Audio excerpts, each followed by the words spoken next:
ပရိသတ်များအားလုံးပဲမင်္ဂလာပါခင်ဗျာမြန်မာ Ghost Story Channel ကနေအားလုံးကိုပြန်လည်ပြီးတော့ကြိုဆိုလိုက်ပါတယ်ဒီနေ့မှတင်ဆက်ပေးသွားမယ့်ဇာတ်လမ်းလေးကတော့အောက်လန်းဘိုးထင်ဘဝအစအခန်း1ဘဝဘာကုန်းနဲ့စပြီးဝါလုံးနဲ့ဆုံးသောနှလုံးထဲသောဗမာစကလုံးနှလုံးကံကိုစပြုလို့ဘဝဆိုတာဖြစ်တည်လာပြီးဘဝကြောင့်ပဲဇာတိဆိုတဲ့မွေးဖွားခြင်းကိုရောက်ရှိကြရပါတယ်မွေးဖွားစားကလေးတယောက်ရဲ့ဥဝဲဆိုတဲ့ငိုတန်ကလင်းချက်တွန်ကန်ဒီအချိန်ခန့်မှာမောင်မိုက်နေတဲ့ပတ်ဝန်းကျင်ရှိအိမ်လေးတစ်လုံးစီကအစပြုလို့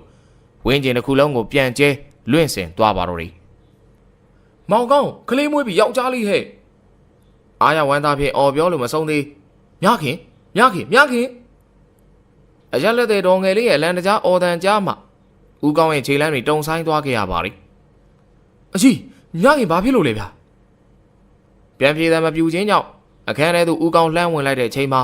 တွေ့လိုက်ရတဲ့မြင်ကွင်းကြောင့်ဦးကောင်းလိုအသားညွညွယောက်ျားရင့်မာကြီးရဲ့မျက်လုံးမှာမျက်ရည်တွေရေဝဲရတဲ့အထိပါပဲအကြောင်းကတော့ငြိမ်သက်စွာရှိနေသောမြခင်ကြောင့်ဖြစ်တော်တယ်မြခင်သည်အသက်ရှူခြင်းကင်းမဲ့စွာလဲလျောင်းနေပါတော့သည်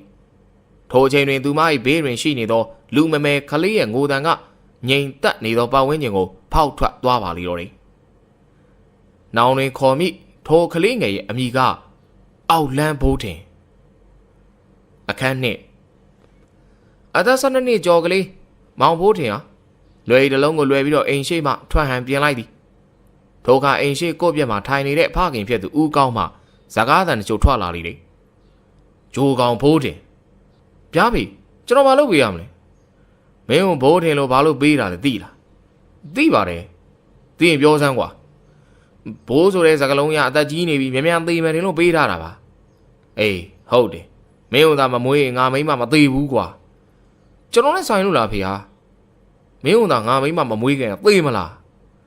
အဲ့ဆိုလေကျွန်တော်လွတ်ပြလိုက်ပေါ့အေးမင်းတို့ငါအဲ့ဒီလိုလှုပ်ချင်နေတာ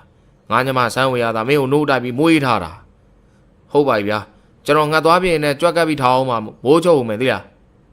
အေးမိုးချုပ်တာချုပ်လို့ရတယ်ပြန်မလာလေးရတယ်ဒါပေမဲ့အချိန်ုံသိတယ်နော်မင်းတလုံးလာပို့ရမယ်အချိန်အင်းပါဗျာမောင်ဘိုးရင်ကိုတော်ဖြစ်သူမဆန်းဝေမှာငယ်စဉ်ကလေးကကျွေးမွေးပြုစုထားပြီးတယ်ဖခင်ဖြစ်သူဦးကောင်းကလည်းသူ့အာဂရုမဆိုင်ရှိသည်ဟုပင်မထင်ပေအတော်ဖြစ်သူကသူ့အသက်၈နှစ်ရွယ်မှာဆုံးပါသွားပြန်တယ်အဲဒီကအတော်ဖြစ်သူရဲ့ယောက်ျားကမောင်ဘိုးတွေကိုနှင်ချလိုက်တာကြောင့်ဖခင်ဖြစ်သူရဲ့အိမ်ထံပြန်ရောက်လာခြင်းပဲမောင်ဘိုးတွေကကြွက်ထောင်ငှက်ပြစ်ငါးဖမ်းခြင်းအလုပ်တွေကိုလုပ်ရင်းဦးကောင်းတို့အရက်တလုံးပုံမှန်ဝယ်ပေးရသလိုစားဝတ်နေရေးအတွက်ပတ်စံရှာသည်လဲနိုင်ကပိုင်ဆိုင်ထားပေမဲ့အဖေဖြစ်သူကလဲမလုပ်၍တီးစားချထားတာကြောင့်ဝမ်းစာစပားအတွက်မပူရလို့တော်သေးယခုလဲမောင်ဘိုးတင်တောသို့သွားကြပြီဖြစ်မောင်ဘိုးတင်နေသောတစ်စိမ်ရွာကလေးဟာတော်ရန်ကြသောဒေသဖြစ်လေတယ်ရွာဝင်အတန်လှမ်းသောနေရာမှာတင်းချိုင်းကုန်းရှိပြီးအုတ်ကူအဟောင်းများကဆေးရောင်မရှိလူသွားလမ်းဘေးမှာကပ်လျက်ရှိတင်းချိုင်းကုန်းအမည်နဲ့လိုက်အောင်ရွာဤတင်းချိုင်းကုန်းသည်ကုန်းလေးပေါ်မှာရှိနေပြီးတစ်ပင်ကြီးတစ်ပင်ငယ်နှင့်ခြုံရွယ်ပိတ်ပေါင်းတို့ကထူလာသည်လူတယောက်သေးရင်သာလူတယောက်မြုပ်နိုင်သောနေရာလောက်ကိုရှင်းလင်းပြီးမြေတူးကြတယ်ဒါကြောင့်တင်းချိုင်းကုန်းကတောဖြစ်နေလေတယ်အခုမောင်ဘိုးတင်အဲ့ဒီတင်းချိုင်းရဲ့အနောက်ဘက်မှာရှိတဲ့ခြုံထဲကိုကြွတ်ထောင်ရင်းနဲ့တင်းချိုင်းထဲဝင်၍ငှက်ပစ်နေလေတယ်ငှက်များမလာတဲ့အခါမှာမောင်ဘိုးတင်ကတင်းချိုင်းထဲမှာရှိတဲ့အုတ်ကူပေါ်မှာအိတ်နေလေတော့တယ်အဲ့ဒီချိန်မှာသူအိတ်နေတဲ့အုတ်ကူဘေးမှာရှိတဲ့လဲလန်းပေါ်မှာလူငယ်တတိုက်စကားတပြောပြောနဲ့လမ်းလျှောက်လာကြလေတယ်အဲ့ဒီလူငယ်ထဲမှာမြင်နိုင်ဆိုသောလူငယ်လေးကမောင်ဘိုးတင်ထောင်ထားတဲ့ကြွက်ကပ်ပြီးများကိုခိုးဖော်တယ်ကိုမောင်ဘိုးတင်ထင်နေမိလေတယ်လူငယ်များကလည်းမောင်ဘိုးတင်ရဲ့တတ်တူရွယ်သူများပါကြသလိုနှစ်နှစ်များကြီးသူများလည်းပါလေတယ်တချို့လူငယ်များရဲ့ပခုံးမှာတော့လွယ်အိမ်များကိုလွယ်ထားသလိုတချို့လူငယ်များရဲ့ပခုံးမှာတော့ပစိုးများကိုလိမ်ပြီးလွယ်အိတ်တံပြုတ်လောက်ကလွယ်ထားကြလေတယ်အဲ့ဒီလူငယ်များဟာမောင်ဘိုးတင်ကိုရှီမန်းမသိပဲစကားပြောလာကြတယ်မြင်နိုင်မင်းဟိုဘက်နေရရတဲ့ကြွက်ကြီးအကြီးပဲနော်ဟုတ်တယ်လေငါကိုစိုးကြီးရက်ဆိုင်ကိုသွင်းလိုက်တာမင်းဘယ်လိုလုပ်ပြီးရတာလဲကွာဟိုကောင်ပေတူးပြောတော့မင်းဘိုးတင်ကပ်ပြီးခိုးပေါ်လာတာဆိုအဲ့ကောင်ပေတူးလည်းတကောင်ယူလဲလေကွာဘိုးတင်အစိုးကြီးထားပြီးသွားဖြုတ်တာပါမင်းကဘယ်ချိန်မှသွားပြီးတော့ဖော်လိုက်တာလဲဟာအဲ့ကောင်ဝေလင်းမှသွားတာငါအုံမောက်ခောက်တာနဲ့သွားဖော်လိုက်တာလေသူသွားဖော်တော့ငါအိမ်ပြန်လို့ပြန်တော့အိမ်နေဟာပိုင်မကွာမြင်နိုင်လေကွာမပိုင်ချင်းတော်မရတာမင်းတို့သိရမလား လူငယ်လေးများကစကားတပြောပြောနဲ့တင်းချိုင်းကိုကြော်သွားချိန်မှာမောင်ဘိုးထင်အုတ်ကူဘေးမှာထားလိုက်ပြီးမြင့်နိုင်လူရုပ်မှာကြွက်တခိုးမင်းနဲ့ငါနဲ့တွေ့ပြီပေါ့ကွာမောင်မိုးတင်ကစိတ်ဆိုးဒေါသထွက်ကအုတ်ကူကြီးဟာလောက်လေးกว่าတင်နဲ့ထုလိုက်ပါတော့သည်အခန်း3မောင်မိုးတင်ဟာအဖေဖြစ်သူအတွက်ဦးစိုးကြီးဘုံဆိုင်မှမီးတော်ရက်တလုံးသွားဝယ်နေလေတယ်ရလာတဲ့ငှက်တချို့ဦးစိုးကြီးကအရက်ဖိုးနဲ့ခြေခိုင်းလိုက်လေတယ်ဦးစိုးကြီးကအရက်ချိန်ပေးနေရင်မောင်မိုးတင်ကိုကြည့်ကဘိုးတင်မင်းပလင်းနေပြန်ယူခဲ့အောင်3လုံးရှိနေပြီနော်အင်းပါဗျယူခဲ့ပါမယ်အခုကတောထဲကနေတန်းလာတာမို့ပါမင်းအခုလော်ကြွက်မရဘူးလားမြင်နိုင်တဲ့ပေတူးတော့ကြွက်တွေငါးစီလာလာရောင်းနေအဲ့ကောင်တွေဘယ်နားထောင်နေလဲမသိဘူးမင်းစုံစမ်းပါလားနေရာသိအောင်စုံစမ်းကြမလို့ပါဘူးဗျာဒီကောင်တွေဘယ်ကရလဲဆိုတော့ကျုပ်သိသိတာပေါ့အေးသိရင်လည်းပြီးရောကြွက်ကထေးချိန်နီးလာလို့ဈေးကောင်းရနေပြီငါးကောင်ရစိတ်ချပါဗျာကျုပ်လာပို့ပါမယ်မောင်မိုးတင်ကတောရပလင်းကိုလက်ကဆွဲပြီးတဲ့နောက်အိမ်ကိုပြန်လာလေတော့တယ်အိမ်ဝိုင်းထဲကိုဝင်လိုက်တာနဲ့ဦးကောင်းရဲ့ပြစ်တင်ပြောဆိုတဲ့ကပါလာပြီအိမ်ဝိုင်းထဲကိုဝင်လိုက်တာနဲ့ဦးကောင်းရဲ့ပြစ်တင်ပြောဆိုတဲ့ကပေါ်လာပြီဖြစ်တော့တယ်ဂျိုးကောင်နောက်ကျလိုက်တာကွာမင်းရမင်းဘယ်တိုင်းသေးသေးငါဂီးမဆိုင်ဘူးငါအရက်လေးတော့အချိန်မှလာပူစမ်းပါကွာကြားလိုက်ကောင်ကျွန်တော်လည်းမြင်မြန်လာတာပဲဗျာမင်းမြင်မြန်လာရင်ဒီလောက်နောက်ကြမလားမိုးတောင်ချုပ်တော့ပေးတဲ့အရက်ငါကောင်နေအမဲဖော်လို့အမဲသားရင်လာပို့တာတယ်တွားယူစမ်းသွားမောင်ဘိုးတင်ဒီမြေသို့သောစကားမှပြန်မပြောတော့ပဲဖခင်ဖြစ်သူအရှိတို့အရက်ပလင်းကိုချပေးလိုက်ပြီးအိမ်မော်ကိုတက်သွားကမိဖို့ကြောင့်မှပကံလုံးတစ်လုံးနဲ့ထဲထားသောအမဲသားဟင်းများကိုပကံတစ်ချက်တည်းကော်ထည့်ပြီးတော့တွားပို့လိုက်လေတော့တယ်အိမ်တော်ဖခင်ဖြစ်သူရဲ့အရှိမှရက်လိုက်ပြီး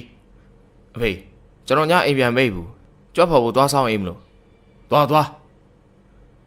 းမောင်ဘိုးတင်ကအိမ်ပေါ်မှာရေနံစီမီးခွက်နဲ့တက်သားမီးချစ်ကိုယူလိုက်တယ်အိမ်တော်မှန်မီးအိမ်လေးတဲကိုရေနံစီမီးခွက်ကိုထည့်လိုက်ပြီးလက်မှာဆွဲကမီးဖိုချောင်းထဲကိုဝင်လိုက်တယ်အိမ်တော်မှန်အိမ်ကိုခဏဘေးကိုချထားလိုက်ပြီးတော့စစ်သုံးဟန်းကောဂျိုင်ထဲကိုထမင်းနဲ့အမဲသားဟင်းများကိုရောထည့်လိုက်ပြီးအဲ့ဒီဂျိုင်လေးကိုလွယ်အိတ်ထဲထည့်ပြီးတော့မီးအိမ်ကိုကောက်ကင်ကအိမ်ပြင်ကိုထွက်သွားပါတော့တယ်မောင်ဘိုးတင်ကထောင်ထားတဲ့ကပ်ပြီးများကိုတေချာစစ်ဆေးလိုက်ပြီးတဲ့နောက်အပင်ပင်အောက်မှာဝင်ပြီးအိတ်လိုက်လေတယ်ဘိုက်ကလည်းမစားသေးတာကြောင့်ထမင်းမစားသေးပြီမိုးကဆွတ်ချုပ်နေပြီဖြစ်တော့တယ်ရာသီဥတုရဲ့အပူချိန်ကြောင့်အိုက်ဆက်နေလေရာအတော်ပင်စိတ်ပြတ်နေမိလေတယ်လေကလည်းမတိုက်ခြုံထဲမှာလည်းဖြစ်နေတာကြောင့်လေမတိုက်သည်လည်းဖြစ်နိုင်သည်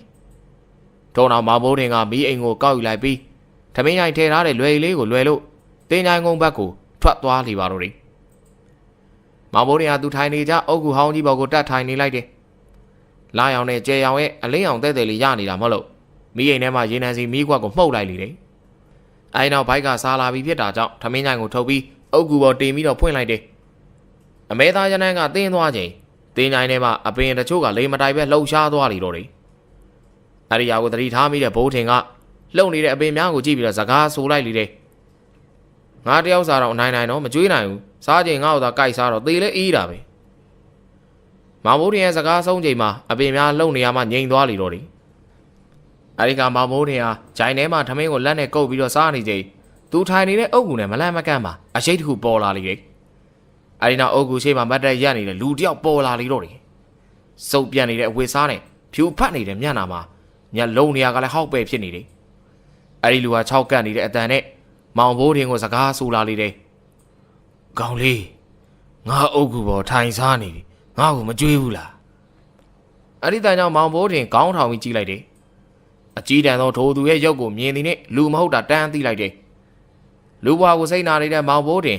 အဖေဖြစ်သူကနေတိုင်းသေစေချင်နေတာမဟုတ်လို့လူဘွားကိုမခင်တွဲဒါကြောင့်ကြောက်တယ်ဆိုတာဘယ်အရာလန့်တယ်ဆိုတာဘယ်အရာမှန်းတော့မသိပါကြီးဒီလိုဖြစ်အောင်လဲအဖေဖြစ်သူနဲ့အတော်ဖြစ်သူတို့ကပြုတ်လုပ်ပေးလိုက်သည်ဟုပြောရမည်ဖြစ်တော်သည်လူမန်းသီးတဆာရွယ်ကလေးကသူများကလေးများနီးတူသားလေးငါသားလေးအဖေသားလေးအမေသားလေးဆိုတော့ကျင်နာစကားများမဆိုထားနဲ့ကောင်လေးလူလေးဆိုစကားတော့မပြောအတော်ဖြစ်သူကဘိုးထင်ခေါ်သလိုအဖေဖြစ်သူကဂျိုးကောင်လေးကိုခေါ်လေသည်ထမင်းချိုင်ကိုဆွဲနိုင်လောက်တဲ့အရွယ်ကနေစားပြီးနေဝင်မိုးချုပ်တင်းချိုင်ကိုကြော်ပြီးတော့တောင်ရတဲ့အတော်ဖြစ်သူကအမြဲတမ်းထမင်းပိုခိုင်းမြဲဖြစ်လေသည်အတော်ဖြစ်သူ၏သားများသည်ပင်ဆယ်ကျော်သက်အရွယ်ရောက်နေပေမဲ့လူမမဲမောင်ဘိုးတင်ကိုသာခိုင်းမြဲဖြစ်တော်တယ်အဖေဖြစ်သူကလည်းအတော်ထက်ပိုဆိုးလေသည်အရက်မရှိရင်တကောင်ကြော်တွေဘာတွေမသိမောင်ဘိုးတင်ကိုနှိုးပြီးတော့သွားဝယ်ခိုင်းတတ်တယ်အဲဒီလိုလောကဒဏ်ကိုခံစားရတဲ့မောင်ဘိုးတင်လူဖြစ်နေသည်မှာထမင်းစားဖို့တစ်ခုနဲ့သေဖို့အတွက်စောင့်နေသည်ဟုစိတ်ပိုင်းဖြတ်ကာထားသည်မို့ညီတို့သောကြောက်စိတ်မှမရှိတော့ပြီ ကျေနာမှုမရတော့ကလေးဘွားကိုဖျက်ဆီးခဲ့ရတဲ့မောင်ဘိုးထင်ရှေ့မှာရောက်နေတဲ့တရေကိုမကြောက်တာမထူးဆန်းတော့ပါတေမောင်ကိုတော့နည်းနည်းမှမကြောက်တော့သောမောင်ဘိုးထင်အတွက်တရေ6သည်ဆိုတာကရည်စရာဟုပင်ထင်ကောင်းထင်နေပြီဖြစ်တော်သည်ယခုလဲသူ၏ရှိတွင်ထမင်းတောင်းစားမိသဘောရှိသောတရေတစ်ကောင်ကသူ့အားစကားဆိုလာလိမ့်ပြီအဲ့ဒီကမောင်ဘိုးထင်ကအဲ့ဒီတရေကောင်ကိုတေချာကြည့်လိုက်ပြီးဒီအုပ်ကခမည်းအုပ်ကူလားဟုတ်တယ်မင်းနေတိုင်းထိုင်တာငါသိမင်းစားနေတဲ့အမဲသားငါ့ကိုကြွေးနေပါဦးဗျကျုပ်စဉ်းစားနေတာမင်းငါ့ကိုမကြောက်ဘူးလားတရေကြီးမကြောက်ဘူးလားဟူသောစကားကိုမေးချိန်မှာမောင်ဘိုးထင်ဟာတိုက်ရီမောလိုက်ပြီးကြောက်ချင်တာပေါ့ဗျာအမေကျွန်တော်ကယ်ပါဦးလို့អော်ပြီးတော့အမေစီပြေးချင်ခဲ့ဘူးတာပေါ့ပြီးတော့အဖေကျွန်တော်ကြောက်တယ်လို့ပြောပြီးတော့အဖေကမကြောက်နဲ့ငါသားလို့ပြောတော့လိုချင်ခဲ့ဘူးတာပေါ့ဗျာဒါပေမဲ့ကျုပ်ကကြောက်လဲငိုယုံနေလဲကျုပ်ကိုဘသူကချော့ဘသူကမငိုနဲ့လို့မှပြောမှာမဟုတ်တာအဲ့တော့ကြောက်တယ်ဆိုတာဘာလဲလို့တော့မေးရမလို့ပဲဗျာ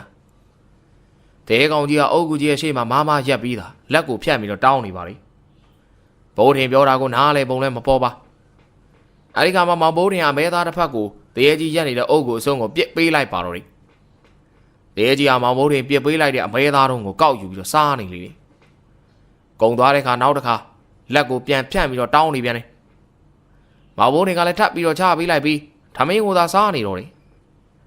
ခဏကြာတဲ့ခါမှာဘိုက်ပြေသွားပြီမလို့ကြံတဲ့ထမင်းနဲ့ဟင်းများကိုအုတ်ကိုအစုံးမှာစုပုံပြီးတော့ပေးလိုက်ပြီးတော့တယ်အဲ့ဒီကတရေကြီးကမောင်ဘိုးထင်ပုံပေးတဲ့ထမင်းနဲ့ဟင်းညံများကိုအားရပါရစားတောင်းနေပါတော့သည်စားတောင်းနေတော့တရေကြီးကိုမောင်ဘိုးထင်ကကြည်ပြီးတဲ့နောက်စကားဆိုလိုက်လေတယ်ခမ ्या ဦးပေါ်ထိုင်နေကြမလို့ကျုပ်ကြွေးတာနော်ကြောက်လူကြွေးတာမဟုတ်သေးလားသိပါတယ်ကွာကျေးဇူးတင်ပါတယ်ငါမင်းကိုဘာကူညီပေးရမလဲငါနာမည်ငါနတ်ပါမကူညီပါနဲ့ဗျာအကူညီတောင်းမိရင်လည်းနေတိုင်းကြွေးနေရမှာမလားမဟုတ်ပါဘူးကွာမင်းခိုင်းနေတာရပါတယ်ခိုင်းပါမင်းကြွေးလဲရတယ်မကြွေးလဲရတယ်မောင်ဘိုးတွေကတရေကြီးစကားကြောင့်ခိတ္တတွေးလိုက်သူ့စိတ်ထဲမှာကြွားတခိုးမြင်နိုင်ကိုမြင်အောင်လာလေသည်မောင်ဘိုးတွေတစ်ချက်မျှပြုံးလိုက်ပြီးစိတ်ထဲမှာတော့ဒီငနာတွေတွေးပြီးပေါ့ကွာကျိန်းသွားလိုက်ကဟုတ်ပြီဗျာအဲ့ဆိုတခုတော့ကူညီပြောပါကောင်းလေးကျုပ်ကြွက်ကပ်ပြီးတွေကိုရွာကောင်လေးနှစ်ယောက်ဖော်ပြီးတော့ကြွက်တွေယူသွားတယ်ဗျာအဲ့ကောင်လေး6ဝေးသက်မှာတေအောင်လုပ်ပေးရမှာကောင်းလေးဟာတေအောင်တော့မလုပ်နဲ့လေဗျာနောက်တစ်ခါမခိုးရဲအောင်လုပ်အဲ့လောက်ဆိုရစိတ်ချကောင်းလေးမင်းဒီမှာအိမ်မှာလားဟုတ်တယ်ဗျာအဲ့ကောင်လာမဖော်ခင်တကောင်ကျော်တစ်ခါဖော်မယ်ကြွက်မြေပြန်ထောင်ပြီးတော့မနက်တကထပ်ဖော်မလို့ဒီမှာစောင်းအိမ်မှာဗျာအဲ့ဒါဆိုမင်းအိမ်နေအဲ့ဒီကောင်လေးကငါ6လွတ်လိုက်မယ်အဲ့ဒါဆိုလဲကောင်းတာပေါ့ဗျာကျုပ်အိမ်နေတော့ကျုပ်တော့ဂုံမချိုးပါဘူးတော့ခင်ဗျာဘာလဲအခုတော့မင်းကြောက်နေပြီမလားမဟုတ်ပါဘူးဘာမသိညာမသိပဲမသိချင်လို့ပါဗျာချိုးချင်ကျုပ်အခုချိုးသွားလိုက်ဟုတ်ပလားမောင်ဘိုးတွေကခက်တီတီနဲ့ပြောလိုက်ပေမဲ့တရေကြီးကသူ့မြင်ကွင်းထဲမှာတရေရိပ်နဲ့ပျောက်ကွယ်လို့သွားပါတော့သည်အခန်းလေးမောင်ဘိုးတွေတမင်းစားပြီးတဲ့အခါအုပ်ကူကြီးပေါ်မှာပတ်လက်အိတ်လိုက်လေးတယ်သူ့ရဲ့မျက်လုံးထဲမှာတော့မမြင်ဘူးတော့သူ့မိခင်ဖြစ်သူကိုပုံဖော်ကြည့်နေမိတယ်အရက်ထဲကသဘောကောင်းတဲ့ဒေါ်ကြီးများဟာသူ့မိခင်ရဲ့ရုပ်ပုံကိုပြောပြကြတဲ့အခါမှာတော့မောင်ဘိုးတွေငေးပြီးတော့နားထောင်ခဲ့ဘူးလေသူရဲ့စိတ်ထဲမှာတော့အမေဟာကြွားဖျားပွဲမှာကပြဘူးတဲ့အငိမ့်မင်းသမီးလေးလို့တွေးထားခဲ့ဘူးဒီမဟုတ်ပါလားသူကမွေးပေးတဲ့အရက်လက်တဲ့ဒေါ်ငယ်လေးကိုသူ့အမေကြောင့်သွားမေးဘူးလေသဘောကောင်းတဲ့အမေကြီးကသူ့အားစိတ်ရှည်လက်ရှည်ပြောပြနေတာကိုအခုအုပ်ကူပေါ်အိတ်ရင်တွေးနေမိတော့တယ်အမေကြီးတော်ငယ်လေးကျွန်တော်အမေကဘယ်လိုပုံစံလဲဗျမောင်ဘိုးထင်နဲ့နည်းနည်းစင်တာပေါ့ကွယ်အပြိုတော့ကနေအမေကပန်းအောင်ကင်တော့ပန်းအောင်ကင်ဆိုတော့အမခင်မေတို့လိုလားမေအဲ့ဒီထထောင်လှပါသေးတယ်တော့ခင်မေတို့လှတယ်ဆိုတာမြခင်လှတာကိုဘယ်မိပတော့ဟုတ်လားကျွန်တော်မြင်မှုကျင်လိုက်တာဗျာအေးဟဲနင်ပြောမှာပဲမြခင်တော့သတိရလားအမေတော်ငယ်လေးမှပြောင်းမှုဆေးလိတ်ကြီးကိုဖွာရင်းအိမ်ရှိမှဝက်ကတ်ချန်စီကိုငေးပြီးတော့ပြောနေတယ်မောင်မိုးတွေကသူ့မိခင်ဖြစ်သူမှရွာကအလားဆုံးပန်းအောင်ကင်ထလှသည်ဒေါ်ငယ်လေးမှပြောတော့ခါများစွာပီတိဖြစ်နေပြီးတော့မိခင်ပုံရိပ်ကိုစိတ်ထဲ၌ပုံဖော်ကြည့်နေမိပါတော့တယ်ယခုတင်းချိုင်းတဲ့ကအုတ်ကူကြီးပေါ်မှာအိတ်နေတဲ့မောင်ဘိုးထင်ကိုမိခင်သားမြင်ရင်ကျိုးမှာအေကံပင်ဖြစ်တော်တယ်အခုတော့စိတ်ပူသူမရှိကျင်နာသူမရှိသောမောင်ဘိုးတင်တယောက်အုတ်ကူပေါ်မှာတွေးပေါင်းများစွာနဲ့အိပ်ပျော်သွားလိပါတော့တယ်အခန်းကမောင်ဘိုးတင်အုတ်ကူပေါ်မှာအိတ်နေလေအကင်းပါအေးဆက်တဲ့မောင်ဘိုးတင်ရဲ့နားထဲကိုတိတ်ရွက်တိတ်ကိုင်းများကိုနင်းနိုင်ကြရ၍ထထိုင်လိုက်မှအိမ်မုံဝိုးတဝါဖြစ်နေသောမောင်ဘိုးတင်မျက်လုံးဟာချက်ချင်းမပွင့်သေးပြီလက်နဲ့ပို့လိုက်တော့မှအတန်အသင့်ပွင့်လာပြီးမိအိမ်အလင်းအောင်တစ်ခုကသူ့နာကတ်လာလေ အဲဒီကမောင်ဘိုးတွေကလွယ်ရီထဲမှာလေးခွာကိုထုတ်ပြီးလောက်စာကိုအသိပြန်ထားလိုက်တယ်မောင်ဘိုးတွေတရေတစီများကိုမကြောက်ပါရွာနီးချုပ်ဆက်တွေနွားများပျောက်သည်သတင်းကြားတော့ကြောင့်နွားသခိုးများဖြစ်နေရင်ပြစ်မီလို့တွေးထားခြင်းဖြစ်တော့တယ်အတန်ကြာတဲ့ခါမှာတော့မိရင်ရဲ့အလင်းအောင်ကြောင့်သူ့နာလာတော့သူကိုတေချာတွေးလိုက်ကြလေသူ၏အဖေနဲ့အသက်မတိမ်မရင်ရှိရန်တူသောလူကြီးတယောက်ပေါက်တူးနေခေါ်ပြားကိုနှစ်လက်ပူးထမ်းလာပြီးလက်တစ်ဖက်မှာမိအိမ်ကိုကင်လာခြင်းဖြစ်တော့တယ်အုတ်ကူပေါ်အိမ်နေတဲ့မောင်ဘိုးတွေကိုတွေးတဲ့အခါအဲ့ဒီလူကြီးကအံ့ဩသွားပြီးမောင်ဘိုးတွေကိုစကားဆိုလာလေတယ်ကောင်းလေးဘာလုပ်နေတာအချိန်မတော်ကြီးတင်းညိုင်းနေမှာအိမ်နေရလေဗျာခမရဘာလုပ်တာငါမမင်းနဲ့မင်းနဲ့ဘယ်သူဖော်ပါသေးလဲဘယ်သူမှမပါဘူးကြုံမင်းတာဖြစ်အောင်ခမရကျုပ်တို့ရမဟုတ်ဘူးမလားဟုတ်တယ်လုံးစရာရှိလို့လာတာဒီချိန်ဘာမဟုတ်တာလာလို့တာကောင်းလေးမင်းကအလာသားပဲဒီချိန်မင်းကတင်းတိုင်းထဲမှာတယောက်တည်းအိတ်ရဲတယ်ဆိုတော့မခေဘူးကွာမင်းဘာလာလို့တာလဲမှန်တိုင်းပြောကွာကျုပ်ကကြွက်လာထောင်တာဗျာမင်းကြွက်ထောင်လို့ရရင်အဲ့ကြွက်တွေကိုရောင်းတာလားဟုတ်တယ်လေဗျာရောင်းတာပေါ့အေးငွေဘယ်လောက်ရလဲတကောင်ပြား90လောက်တော့ရတယ်ပေါ့ဗျာဒီညမင်းကောင်ကူညီ90ပေးမယ်ကွာဘယ်သူမှတော့ရှောက်မပြောအောင်ဘလို့လဲမောင်ဘိုးရင်ခက်တာဗျစဉ်းစားလိုက်တယ်ကြွက်ကြီးသားတကောင်ရမှာပြား90လောက်ရတာတနေ့9ချက်ရဖို့ကြွက်ကြီး10ကောင်မိမှရလိမ့်မယ်အခုဒီလူကြီးကတညာတဲ့90ပေးပြီဆိုတော့မောင်ဘိုးတွေလိုချင်မိတယ်သူစဉ်းစားနေချိန်မှာအဲ့ဒီလူကြီးကထပ်ပြီးတော့စကားဆိုလာပြန်နေကောင်းလေးမင်းကြီးရတာအကြောင်းလန့်ရှိပုံမပေါ်လို့ငါခေါ်တာနော်90ဆိုတာနဲ့တဲ့ပမာဏမဟုတ်ဘူးအေးဗျာကျုပ်လုံးမယ်ကဲဒီလိုမှဘူးဒါနဲ့မင်းဘယ်သူမှရှောက်ပြောလို့တော့မရဘူးနော်ပြောရင်မင်းကိုသေအောင်တတ်မှာကြားလားသေမကြောက်တော့မောင်ဘိုးတွေမင်းဒိုလူကြီးသေချာကြည့်ပြီးတော့ပြောတဲ့စကားများကြောင့်ကြက်သိမ်းပင်ထားသွားမိပါလေအဲ့တော့မောင်ဘိုးထင်ကအဲ့လူကြီးကိုသေချာကြည့်လိုက်ကစိတ်ချပါဗျာဘိုးတင်ဆွဲကျုပ်ကဂရိတီပါတယ်ဗျာကြိုက်တယ်ကွာလာခဲ့ဒီမီးရင်ယူမင်းတို့ရွာမနေ့ကသေသွားတဲ့မိန်းကလေးတယောက်မြုပ်ထားရှိတယ်မလားရှိတယ်ကျုပ်နေ့လေငှက်လာပြစ်နေတော့လာမြုပ်နေကြတာဟိုဘက်မှာအုတ်ကူလားမဟုတ်ဘူးဗျမြေပုံပဲရွာလဲကအမားတွေပိုးထီပြီးသေတာအပြိုမဟုတ်လားဟုတ်တယ်ဗျငါ့ကိုလိုက်ပြသန်းကွာမောင်ဘိုးတွေကမီးရင်ကိုယူပြီးတော့နေ့လေကမြုပ်ထားတဲ့မျိုးသမီးရဲ့မြေပုံကိုရှာလိုက်တော့တယ်အချိန်သိကြမရှာလိုက်ရပါခြုံတော်များကိုရှင်းလင်းထားတဲ့နေရာမှာမြေပုံအသစ်တစ်ခုတွေ့ရလေတယ်အဲ့ဒီမြေပုံရဲ့ထိပ်မှာတစ်သားပြားကိုနာမည်စာရေးထိုးထားတဲ့မန်နွယ်ဝင်းအသက်23နှစ်ဟုမှတ်တိုင်လေးကိုမောင်ဘိုးတွေလက်မှာကင်ထားတဲ့မိရင်လင်းအောင်ကြောင့်အတိုင်းသားမြင်နေရလေတယ်အဲ့ဒီမြေပုံနားရောက်တဲ့အခါမောင်ဘိုးထင်ရဲ့နောက်မှလိုက်လာတဲ့လူကြီးကပေါတူးနဲ့ဂေါ်ပြားကိုအောက်ကိုပြစ်ချလိုက်ပြီးပစိုးကိုတိုးတိုးဝစ်ကပြစ်ချထားတဲ့ပေါတူးနဲ့ဂေါ်ပြားနဲ့ပေါတူးကိုယူလိုက်ပြီးတော့မြေပုံကိုတူးလိုက်ရမှာမောင်ဘိုးထင်မျက်လုံးပြူးသွားပြီးအလင်းမြန်တားလိုက်လေတော့လေဟာဟင်းလူကြီးဘာလို့တာလဲဗျာဒူးမလို့လေကွာခမရလူသေးလောင်းယူဘာလို့မလို့လဲမင်းမသိပါဘူးကွာဘာချေရလက်ရမှာမပြက်စီရအောင်မင်းလူသွားလူလာတာစောင့်ပြီဒီချိန်ဘယ်သူမှမလာတော့ဘူးဗျအုံမောင်းခေါက်ရင်တော့ဟိုငနာတွေလာလိမ့်မယ်အဲ့ချိန်ထိလောက်တော့မကြပါဘူးကွာကျုပ်ငွေပေးဖို့သာမမေ့နဲ့တော့အေးပါကွာမင်းရလဲဒီကောင်လေးကတော့မလွယ်ဘူးကြီးဒါနဲ့နေအောင်ဗျခမရနိုင်မယ်ဘယ်သူလဲဦးအောင်လို့သာမှတ်ထားကွာစကားမများနဲ့တော့ငါမင်းအလောင်းဖော်လိုက်အောင်မေအချိန်တော်ကြာဦးအောင်ကပေါတူးတက်လက်ဂေါ်ပြားတက်လက်နဲ့အလောင်းကိုဖော်တူးနေချိန်မှာတော်တော်ကြာပြီးတဲ့အခါမှာတော့အလောင်းထည့်ထားတဲ့အခေါင်းကိုပေါတူးနဲ့ပေါက်မိပြီးပြတ်တော့တယ်ဟာကောင်းလေးအခေါင်းတော့ပေါ်ပြီကွာလာဒီဘက်တိုးမီးပြန်အင်းပါဗျမောင်မိုးတင်ကမီးအိမ်ကိုယူပြီးတော့ကျွင်းပြန်ဖြစ်သွားတဲ့မြေပုံနားမှာထိုင်လိုက်ပြီးအတွင်းကိုမြင်နိုင်မှုမီးအိမ်ကိုပြလိုက်တယ်ဦးအောင်ကတစ်သားအခေါင်းပေါ်မှာတင်နေတဲ့မြေများကိုဂေါ်နဲ့ထိုးပြီးတော့အပေါ်ကိုတင်လိုက်ပြီးဂေါ်နဲ့ထိုးရင်မရတဲ့မြေများကိုလက်ဖြင့်ဘေးကိုတတ်ချလိုက်လေကပေါတူးနဲ့အခေါင်းနားစာတန်ရိုက်ထားတဲ့နေရာများကိုဂလန့်ပြီးတော့ဖွင့်နေတယ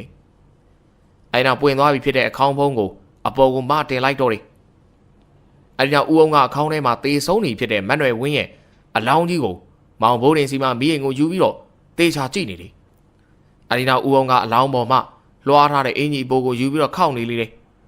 ခောက်ပြီးတဲ့အခါမှာမောင်ဘိုးတင်ကိုပေးလိုက်ကရောကောင်းလေးဘေးမှာခဏချတာပြီခမရလည်းဗျာဘာတွေလုံနေမှလည်းမသိဘူးပေးမောင်ဘိုးတင်ကငွေ90မျက်နှာဖြင့်အင်ကြီးကိုယူပြီးတော့ဘေးလိုရာကိုချထားပေးလိုက်တယ်ဦးအောင်ကနောက်ထပ်အလောင်းကောင်မှစပင်မွှေးများကိုဆွဲနှုတ်ပြီးကပိုက်ထဲကိုထည့်နေတယ်အဲ့နောက်အလောင်းကောင်ရဲ့ခြေမနှခုကိုပူးချီထားတယ်အချီကျိုးကိုဖြုတ်ယူနေပြန်တယ်နောက်ထပ်အလောင်းကောင်ရဲ့ထမိန်စာများကိုလည်းပေါက်တူးသွားနေဖြတ်ပြီးတော့ယူနေသေးလေတယ်ဦးအောင်ကအလောင်းကောင်ရဲ့မျက်နှာနားကိုမီးအိမ်ကိုတိုးကတ်လိုက်လေတယ် မိရင်ရဲ့အလင်းရောင်ဒီကကျွင်းတွေမှာရှိတဲ့အခေါင်းထဲမှာရှိသောအလောင်းကောင်ရဲ့မျက်နှာကိုရှင်းလင်းစွာမြင်နေရတယ်။ဦးအောင်ကအလောင်းရဲ့ဦးခေါင်းကိုလက်နဲ့ထိလိုက်ပြီးຫນွယ်ဝင်းဆိုတဲ့ကောင်မဒီနာရှိရဲ့နေကိုယ်လည်းခဏဝင်စမ်းဦးအောင်ကပြောလိုက်သည်နဲ့ຫນွယ်ဝင်းအလောင်းကမျက်စိဖွင့်လာတော့တယ်။အဲဒီကမျက်စိဖွင့်လာတဲ့အလောင်းကောင်ကိုကြည့်လိုက်ပြီးဦးအောင်ကပြုံးလိုက်ကကဲနေမကောင်းဆိုးဝါးဖြစ်နေပြီငါနေအောင်ပိုင်နေငါ့ကိုဂလန်ဆန်လုံးရင်မီးလောင်တိုင်းသွေးမြင်မကြလားငါနေရဲ့အဝတ်စားနဲ့နေစပင်ကိုငါတနေရာမှာထားမယ်နေအဲ့ဒီညမှာသွားနေရမှာကြလားရဲ့အလောင်းကောင်ကြီးကမျက်လုံးဖွင့်လိုက်ပိတ်လိုက်လှုပ်၍သာနေနေတယ်အဲ့ဒီနောက်ဦးအောင်ကအလောင်းရဲ့ဦးခေါင်းကိုကင်ထားတဲ့သူ့ရဲ့လက်ကိုလွှတ်လိုက်တော့မှအလောင်းကောင်ကြီးကမျက်စိများပိတ်သွားလေတော့တယ်မောင်ဘိုးတွေကထူးဆန်းလို့ရိတ်မျက်တောင်မခတ်ပင်ကြည့်နေလေတယ်ဦးအောင်ကသူလုံးရမယ့်ကိစ္စများပြီးပြီမဟုတ်လို့အလောင်းထည့်ထားတဲ့အခေါင်းရဲ့ဖုံးကိုပြန်ပိတ်လိုက်ပြီးတဲ့နောက်ကျွေးမော်ကိုပြန်တက်လာကကော်ဖြင့်တူးထားတဲ့မြေပြားကိုပြန်ဖို့လေတော့တယ်ချိန်တော်ကြာတဲ့အခါမန်နွယ်ဝင်းကိုမြုံနှံထားတဲ့မြေပုံလေးမှာမူလပုံစံတိုင်းပြန်ဖြစ်သွားလေတော့တယ်အဲဒီခါမှာဦးအောင်ကမောင်ဘိုးထင်ကိုပေးထားတဲ့အလောင်းမှာလွှားထားတဲ့အင်ဂျီကိုတောင်းယူလိုက်ပြီးကပိုက်ထဲမှာထည့်ကမြေပုံဘေးမှာခြေပြက်လက်ပြထိုင်လိုက်ပြီးတော့ကောင်းလေးမင်းကတော့အာကပဲကွာမင်းမကြောက်ဘူးလားမကြောက်ပါဘူးဗျာမင်းကဒီသစ်စိန်ရွာကပဲလားဟုတ်တယ်ဗျာမင်းဖေနဲ့အမေနာမည်ကဘယ်သူလဲအဖေနာမည်ကဦးကောင်းအမေကတော့မရှိတော့ဘူးဗျာနာမည်ကဒေါ်မြခင်နဲ့ဩအေးမင်းတို့သဘောကျသွားပြီကွာရော့ဒီမှာငွေ90မောင်ဘိုးတွေကဦးအောင်ပေးလိုက်တဲ့9ချက်တန်10ရွက်ကိုယူလိုက်ပြီးလွယ်တဲ့ထက်ကဟာဒီနေ့ကတော့တွက်ချီကိုင်လုံးဝပြီဗျာတနေ့ခင်ဗျားဓာရီဘာတွက်နဲ့လောက်တာလဲဗျာငါကအောက်လန်းเสียရလीကွာသွားပြီကောင်းလေးဦးအောင်ကပြောဆိုမီးအိမ်ကိုယူပြီးတော့လာတော့ကအတိုင်းပေါက်တူးနဲ့ဂေါ်ကိုပူး၍ပခုံးမှာထမ်းပြီးပြန်သွားလေတော့တယ်မောင်ဘိုးတွေလည်းအုတ်ကူနာကိုပြန်သွားလိုက်ပြီးတော့သူဤမီးအိမ်ကိုယူလိုက်ကကြွက်ထောင်ထားတဲ့ကပ်ပြီးများစီကိုထွက်သွားလေတော့တယ်အခန်း6မောင်ဘိုးတွေဦးအောင်နဲ့တွေ့ပြီးတာ3ရက်မြကြာသွားပြီဖြစ်လေတယ်ဦးအောင်ပေးခဲ့တဲ့ပတ်စံနဲ့အဖေဖြစ်သူအရက်ဖိုးများကိုလိုက်ဆက်ပေးလိုက်တယ်ယခုဦးစိုးကြီးရဲ့ဆိုင်ကိုရောက်လာလေတယ်အဖေတို့အရက်တစ်လုံးဝယ်ပြီးဖြစ်တော့တယ်ဦးစိုးကြီးကမောင်ဘိုးတွေကိုမြင်တာနဲ့ဘိုးတွေမင်းဖေမင်းကိုလိုက်ရှာနေတယ်ငါးစီတောင်ရောက်လာသေးတယ်ကွာဘာဖြစ်လို့လဲဗျထူးထူးဆန်းဆန်းမသိဘူးဟေးဘိုးတွေကြွက်လေးရရင်လာဖို့ကွာမင်းလှုပ်ပါဦးခမည်းကောင်မြင်နိုင်တော့လာမရအောင်လားအဲเจ้าနေပြောမနေစမ်းပါနဲ့ကွာကြွက်ဖော်သွားရင်တရေ6ခံလို့ဖျားနေတယ်ကွာတကယ်ကောင်တွေပဲဟာဟုတ်လားဗျကဲကျုပ်သွားပြီပြုတ်မောင်ဘိုးတွေကအရက်တစ်လုံးကိုယူကာဆိုင်ပြင်ကိုထွက်သွားလေတော့တယ်သူဤမျက်နှာမှာပြုံးနေလေတယ်သူမဲသားကျွေးသောတရေကြီးကဂရိတီပါလားဟုလည်းတွေးနေမိတော့တယ်သူအိမ်ကိုပြန်အောင်ချိန်မှာဖခင်ဖြစ်သူကပစိုးနဲ့ထုတ်ထားတဲ့အထုပ်ထုပ်ကိုအိမ်မမယူလာပြီးမောင်ဖိုးတွေရပ်ပလင်းကိုကိုပြည့်ရှိချလိုက်ပြီးတဲ့နဲ့ပစိုးတော့ကိုပြစ်ပေးလိုက်ကဟဲ့ရောမင်းပေးပင်အောင်လူငါသွားလို့တော့သွားမင်းကိုခဏနေလာခေါ်လိုက်မယ်မင်းကိုစဘာ20ပေးတယ်မင်းကအဲ့လောက်တောင်တန်တာလားကွာဟမ်ငါစဘာစားငွေထုတ်ခဲ့ပြီမောင်ဖိုးတွေပစိုးနဲ့ထုတ်ထားတဲ့သူ၏အဝတ်ထုတ်ကိုကန်ရင်ကြောင်အန်းနဲ့ရက်၍သာနေပါတော့တယ်အောင်လန်းဘိုးတွေရဲ့ဘဝအစကတော့ဤမြတာပဲမကြမီအောင်လန်းဘိုးတွေနဲ့လက်ဦးစီယာဟူသောဇလန်းကိုလည်းဆက်လက်တင်ဆက်ပေးပါဦးမေအောင်လန်းဘိုးတွေနဲ့လက်ဦးစီယာအခန်း1အုံဆိုင်နေသောမိုးသားတိမ်လိမ်များအောက်မှာရှိတဲ့လဲလန်းလေးဘေးမှာလူသွားလန်းလေးမှာလူ2ယောက်လမ်းလျှောက်နေတယ်အရွယ်ရောက်လူငယ်လေးမောင်ဘိုးတွေနဲ့အသက်30ကျော်လူရွယ်တဦးတို့ဖြစ်ပါလေမောင်ဘိုးတွေကလွဲကိုလွဲထားပြီးတော့ပစိုးဖြင့်ထုတ်ထားတဲ့အဝတ်စားထုတ်ကိုလက်မဆွဲလို့လမ်းလျှောက်နေရင်ခမရတို့ရွာလည်းမရောက်သေးဘူးလားဗျာနေမိုးအောင်တဲ့နေပြီဘာမှလည်းမစားသေးဘူးငါကောင်ကစိတ်ညစ်မနေပါနဲ့ညနေဆိုရင်ရောက်ပါတယ်မင်းဘိုက်စာနဲ့လမ်းမှာတွေ့တာဒီခူးစားကြတာပေါ့ကွာဝေးတယ်မပြောဘူးဗျာကျုပ်ထမင်းထုတ်ခဲ့ပါတယ်မင်းအောင်မေးလို့လားငါလာခေါ်ချင်တာမဟုတ်ဘူးနော်ဆရာကြီးကသွားခေါ်ဆိုလာခေါ်ရတာမင်းတို့ကလေးကိုစဘာ20တောင်ပေးတယ်ဆိုတော့အတော်အံ့ဩတယ်ကွာတန်မိုးစာအသက်ရွယ်နေမဆိုင်ဘူးဗျာလုံးဝကိုင်းနေဆိုင်တာဟာကောင်ရမင်းကလေဒီပါကြီးလောက်တာတော့ကျွမ်းနေလို့လားမလောက်တတ်ပါဘူးဗျာဟိုကြွက်ထောင်တဲ့နေရာတို့ငှက်ပစ်တဲ့နေရာတို့ပြောတာတေးလိုက်ပါတော့ကွာမင်းကတော့တကယ်ကောင်းပဲလာ36မမောင်ငယ်ရွာကိုရောက်မောင်မိုးတရားလည်းဘိုက်စာနေတာကိုတတ်တာစီဖို့တဲ့လမ်းဘေးမှာရှိတဲ့ချင်းညာသီးများစီသီးဝင်းများကိုခူးစားပြီးတော့ရေအင်မတန်စားလာတဲ့အခါဇိုင်းအိမ်များကိုလက်နဲ့ခတ်တောက်လိုက်ပြီးခရီးဆက်လိုက်ပါလာလီတော့တယ်အခန်းနဲ့မောင်မိုးတွေနဲ့သူ့ဟာလာခေါ်တဲ့လူရွယ်ဟာနေဝင်တယောချိန်မှာပေပင်များစွာပေါက်နေတဲ့ရွာဝင်ကိုရောက်ရှိလာလေတယ်လူရွယ်ကလမ်းလျှောက်ရလို့ပင်ပန်းနေဖြစ်တဲ့မောင်ဖိုးတင်ကိုကောင်းလေးကရောက်ပါပြီကွာ ရောင်းပါပဲလေဗျာကျုပ်လည်းချီနှောင်းတီတော့မယ်မသေးပါဘူးကွာမင်းကြီးရတာအစင်ပြေနေပုံပါပဲဟာသွားဗျာရှိကကျုံနေရမယ်အိမ်မြန်မြန်သာသွားလူရဲကရွာကိုဝင်လိုက်ရွာကြီးတောင်ဘက်အစွန်ကျတော့နေအိမ်ကြီးအိမ်ဝန်းထဲကိုတွင်သွားကြလေတယ်လူရဲကအိမ်ကြီးအောင်မှစပွဲတန်းရမှထိုင်လိုက်တယ်မောင်ဘိုးတင်ကအိမ်အောင်မှရှိတဲ့တောက်ရီအိုးစင်ကိုသွားကရေကိုအားပါးတရတောက်လိုက်ပြီးနောက်ထပ်တန်းရတစ်လုံးပေါ်သူကြီးအဝတ်ထည့်ထားတဲ့ပစိုးတုပ်လေးဟာခေါင်းအုံးပြုတ်လောက်ကလဲနေလေတော့တယ်အဲ့ဒီချိန်အိမ်ပေါ်မှာလူကြီးတူရဲ့အတန်ကပေါ်လာလေတော့တယ်ကောင်းလေးဘလို့ဖြစ်တာလဲကွာထိုင်တော့မထိုင်နိုင်တော့ဘူးလားထိုင်နိုင်မလားဗျတနေ့လုံးလမ်းလျှောက်လာတယ်ခြေလဲတောက်နေအေးခဏနေမှမင်းကိုနှိပ်ပြီးဖို့တယောက်ခေါ်ပေးမယ်လူကြီးရုပ်ကမပေါ်ပြီမဲ့အဲ့လူကြီးရဲ့အတန်ကိုမောင်ဘိုးတွေရင်းနေတယ်လို့စိတ်ထဲမှာထင်နေမိတယ်မကြလာတော့ချိန်တွင်အိမ်ကြီးလေကားမှာလူကြီးတယောက်ဆင်းလာလေတယ်အဲ့လူကြီးကတန်းရမှာအိတ်နေတဲ့မောင်ဘိုးတွေနားကိုသွားလိုက်ကကောင်းလေးငါလည်းကြည့်ပါဦးကွာမောင်ဘိုးတွေကငုတ်ထုတ်ပြန်ထိုင်ပြီးတော့ကြည့်လိုက်တယ်သူအံ့ဩသွားကကျုပ်ငွေ90ပြီတဲ့ဥအောင်မို့လားဟုတ်တယ်လေကွာမင်းငါးစီမှာအလုပ်လုပ်ရမှာငါခေါ်လိုက်တာကွာဟာဗျာမသိပါဘူးကျုပ်ကဘသူမှများခေါ်တာလဲလို့ဦးအောင်ကတန်းရမှာထိုင်နေတဲ့မောင်ဘိုးတွေကိုသွားပြီးတော့ခေါ်ဆောင်ပေးတဲ့လူရွယ်ကိုကြည့်ကကဲညိုးမောင်ရင်မင်းကတဲပြန်တော့ဒီကောင်လေးကအိမ်မှာပဲနေရမှာထမင်းစားသွားငါချက်ထားတယ်တော်ပါဗျာကျွန်တော်တယောက်မှပဲစားတော့မယ်ဆိုင်အဲ့ဒါသွားပြီနော်အေးညိုးမောင်ရင်ကျေးဇူးကွာညိုးမောင်မီကလူရွယ်ကမောင်ဘိုးတွေကိုနှုတ်ဆက်လိုက်တယ်ကောင်းလေးအားရင်တဲကိုလာလဲအောင်ကြားလာမင်းတို့ငါခင်သွားပြီကွာအင်းပါဗျာစိတ်ချလာခဲ့မယ်တနေ့မြတွေ့ရပြီမဲ့ပွင့်လင်းရှိလာတော့မောင်ဘိုးတင်ကိုညိုမောင်ကသဘောကျနေခြင်းဖြစ်လေတယ်ညိုမောင်အိမ်ဝိုင်းအပြင်ကိုရောက်သွားချိန်မှာဦးအောင်ကိုကြည့်ပြီးတော့မောင်ဘိုးတင်ကစကားဆိုလိုက်တယ်ဦးအောင်ကျုပ်ဘိုက်စာကြီးဗျာထမင်းစားခြင်းနဲ့တနေ့လုံးလမ်းဘေးမှာတွေ့ကြရတယ်စားလာတာအေးငါထမင်းပြင်ခိုင်းထားလိုက်မယ်ဦးအောင်ကအိမ်ကြီးနဲ့ဘေးမှာတွဲထားတဲ့မီးပေါ်ချောင်းကိုလှမ်းကြည့်ပြီးကောင်းမလေးထမင်းပြင်ထားလိုက်စမ်းကြားလားဟင်းနေလည်းနိုင်စားမနေတော့နော်ငါအကြောင်းသိတယ်နော်ဦးအောင်ပြောတော့စကားတစ်ဖက်မီးဖို့ကြောင့်မှမီးစီစကားမှပြန်မပြောပဲအိုးတန်ခွက်တန်များသာကြားနေရလိမ့်မယ်ဦးအောင်စကားပြောတာကိုပြန်မပြောတာကြောင့်မောင်ဘိုးထင်ကဦးအောင်ကိုကြည့်လိုက်ကဦးအောင်ခင်ဗျညင်သာသာပြောမခိုင်းတာဗျာလှုပ်ပေးရတဲ့သူကဘဲကြည့်မလဲကြည့်အောင်မဆောင်ကြီးအောင်ကြီးနဲ့ဓမင်းနေထဲဟဲလည်းနိုင်မစားနိုင်အောင်နော်ခင်ဗျပြောပုံကြီးရလေဗျာဘလို့ကြီးလေဦးအောင်ကမောင်ဘိုးထင်ရဲ့စကားကိုသဘောကျကတဟာဟာရီမောလိုက်ပြီးမီးဖို့ကြောင့်ဘက်ကိုလှမ်းអော်လိုက်ပြန်နေဘေဘီလာကောင်မတွေမိဖို့ကြောင့်မှပြန်ပြောတဲ့ကမထွက်လာပြန်ဘာသာမှမထွက်လာတော့ကဥဘိုးထင်ကကောင်းလေးဓမင်းပြင်ပြီးသွားစားတော့ဟိုလေကတက်သွားဘာမှပြန်လည်းမပြောပဲနဲ့ဗျာမခုရတယ်ကျုပ်ကိုယ်တိုင်ပဲခူးစားလိုက်တော့မှာမောင်ဘိုးထင်ကဥအောင်လန်ညိုးထိုးပြရာလှေကားကိုတက်သွားလိုက်ပါတော့တယ်အခန်းသုံးမောင်ဘိုးထင်မိဖို့ကြောင့်ထဲကိုရောက်လာလေတယ်ဓမင်းစားစပွဲဝိုင်းမှာဓမင်းတပကံနဲ့ဟင်းတပကံကိုတွေ့ရတယ်ဓမင်းထဲထားစီကပွေပွားနေသလိုဟင်းထဲထားတာကလည်းထိုနီးတူပါပဲမိဖို့ကြောင့်မှအိမ်မာကြီးကိုတက်ရတဲ့တကားတစ်ပေါက်ရှိရာထမင်းခုကပ်ပေးသူကအိမ်မော်တက်သွားသည်ဟုမောင်ဘိုးတွေတွေးလိုက်ကခူးပေးထားသောထမင်းများကိုအားရပါရစားလိုက်ပြီးထမင်းမကန်တဲ့၌ထမင်းကုံသွားပြီးထမင်းကိုလိုက်ရှာလိုက်တယ်မိဖို့ဘေးမှာထမင်းကိုတွေ့ရပြီးအဖုံကိုဖွင့်ထားလျက်တွေ့ရပြန်တယ်လက်နဲ့ထမင်းကိုကုတ်ထားသောအရာများတွေ့ရဟာထမင်းကိုသေးသေးတယ်မကူဘလို့မိမ့်မာကြီးလဲကွာမောင်ဘိုးတင်လည်းတယောက်တည်းရေရွတ်ကထမင်းကိုထည့်ပြီးတော့ဘိုက်ဝါအောင်စားလိုက်ပြီးတော့အိမ်အောက်ကိုပြန်ဆင်းလာလေတယ်။အဲဒီနောက်အိမ်အောက်ဇပွဲတန်းရမှာထိုင်နေတဲ့ဦးအောင်သားကိုသွားကဦးအောင်ကျုပ်ကိုထမင်းခူးပြတာဘယ်သူတော့ဦးအောင်မိန်းမကြီးလား။အာမဟုတ်ပါဘူးကွာငါမှမိန်းမမရှိပါဘူး။ထမင်းခူးတော့လဲရောင်းမနဲ့မခူးဗျာ။ကဲထားလိုက်ပါကွာမင်းညောင်းလိုက်မလားအိမ်ပေါ်တက်ပြီးနားတော့ကျုပ်ကဘာမှအိပ်ရမလဲဗျာ။ငါအိမ်မှာမင်းကြိုက်တဲ့နေရာအိပ်ကွာ။ပြီးတာပဲဗျာဒီနေ့တော့ကျုပ်နားလိုက်အောင်မပြောမနှက်မှာပဲအလုတ်ခိုင်းတော့နော်ဟုတ်ပါပြီကောင်းလေးဟာမင်းကတော့နော်ကဲသွားဦးအောင်စကားပြောလို့ပြီးတာနဲ့မောင်ဘိုးတင်ကဦးအောင်ရဲ့အိမ်မော်ကိုတက်သွားလေတော့တယ်ဦးအောင်ကအိမ်မော်တက်သွားတဲ့မောင်ဘိုးတင်ကိုကြည့်ကပြုံးနေမိလေတယ်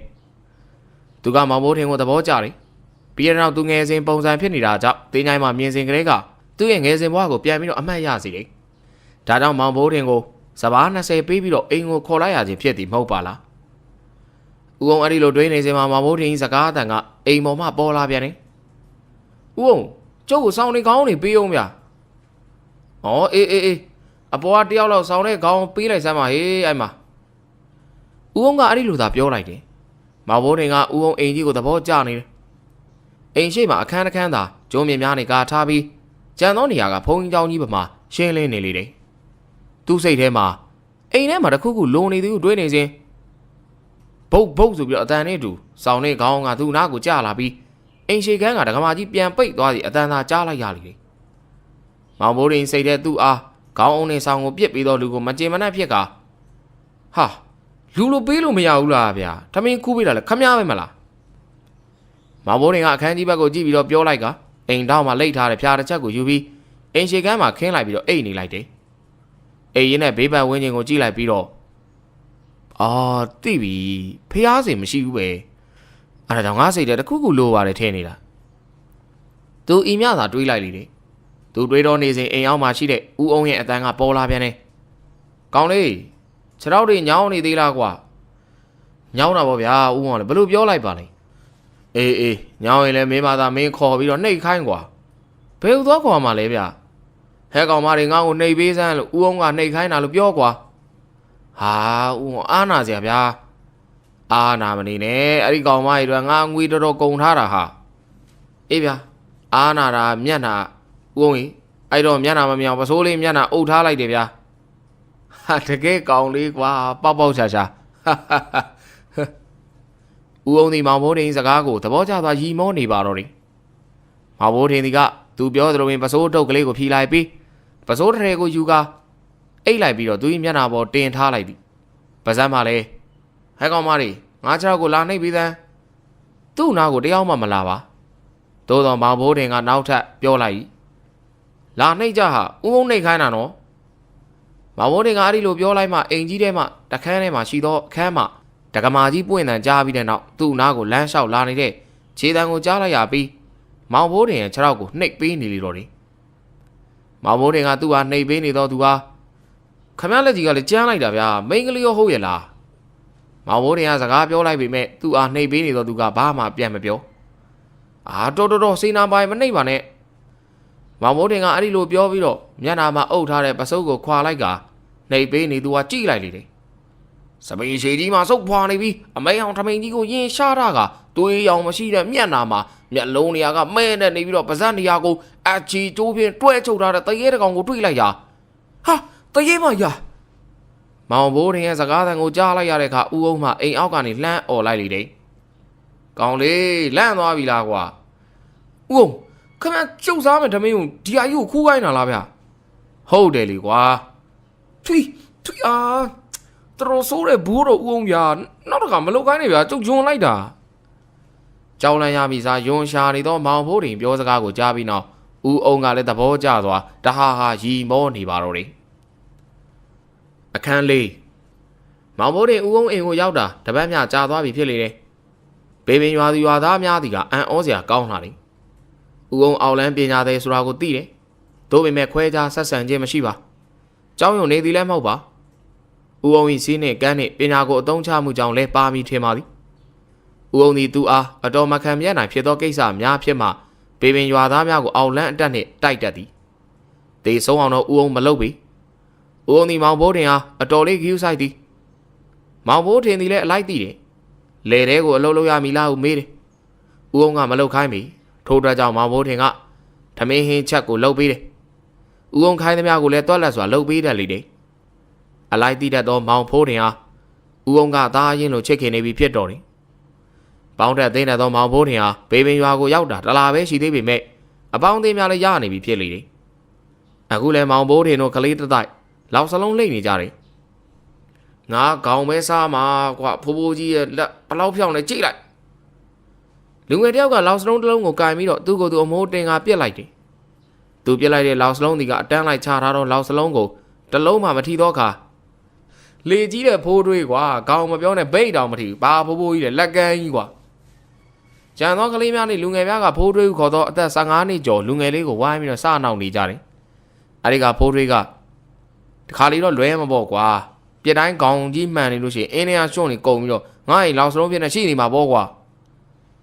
သူတို့ရီလိုက်မောလိုက်နဲ့လောက်စလုံးလိမ့်နေတဲ့နေရာကိုမောင်ဘိုးတင်ရောက်လာတဲ့အခါကောင်လေးတချို့ကဘိုးတင်မင်းလောက်စလုံးဘယ်လောက်ပါလဲ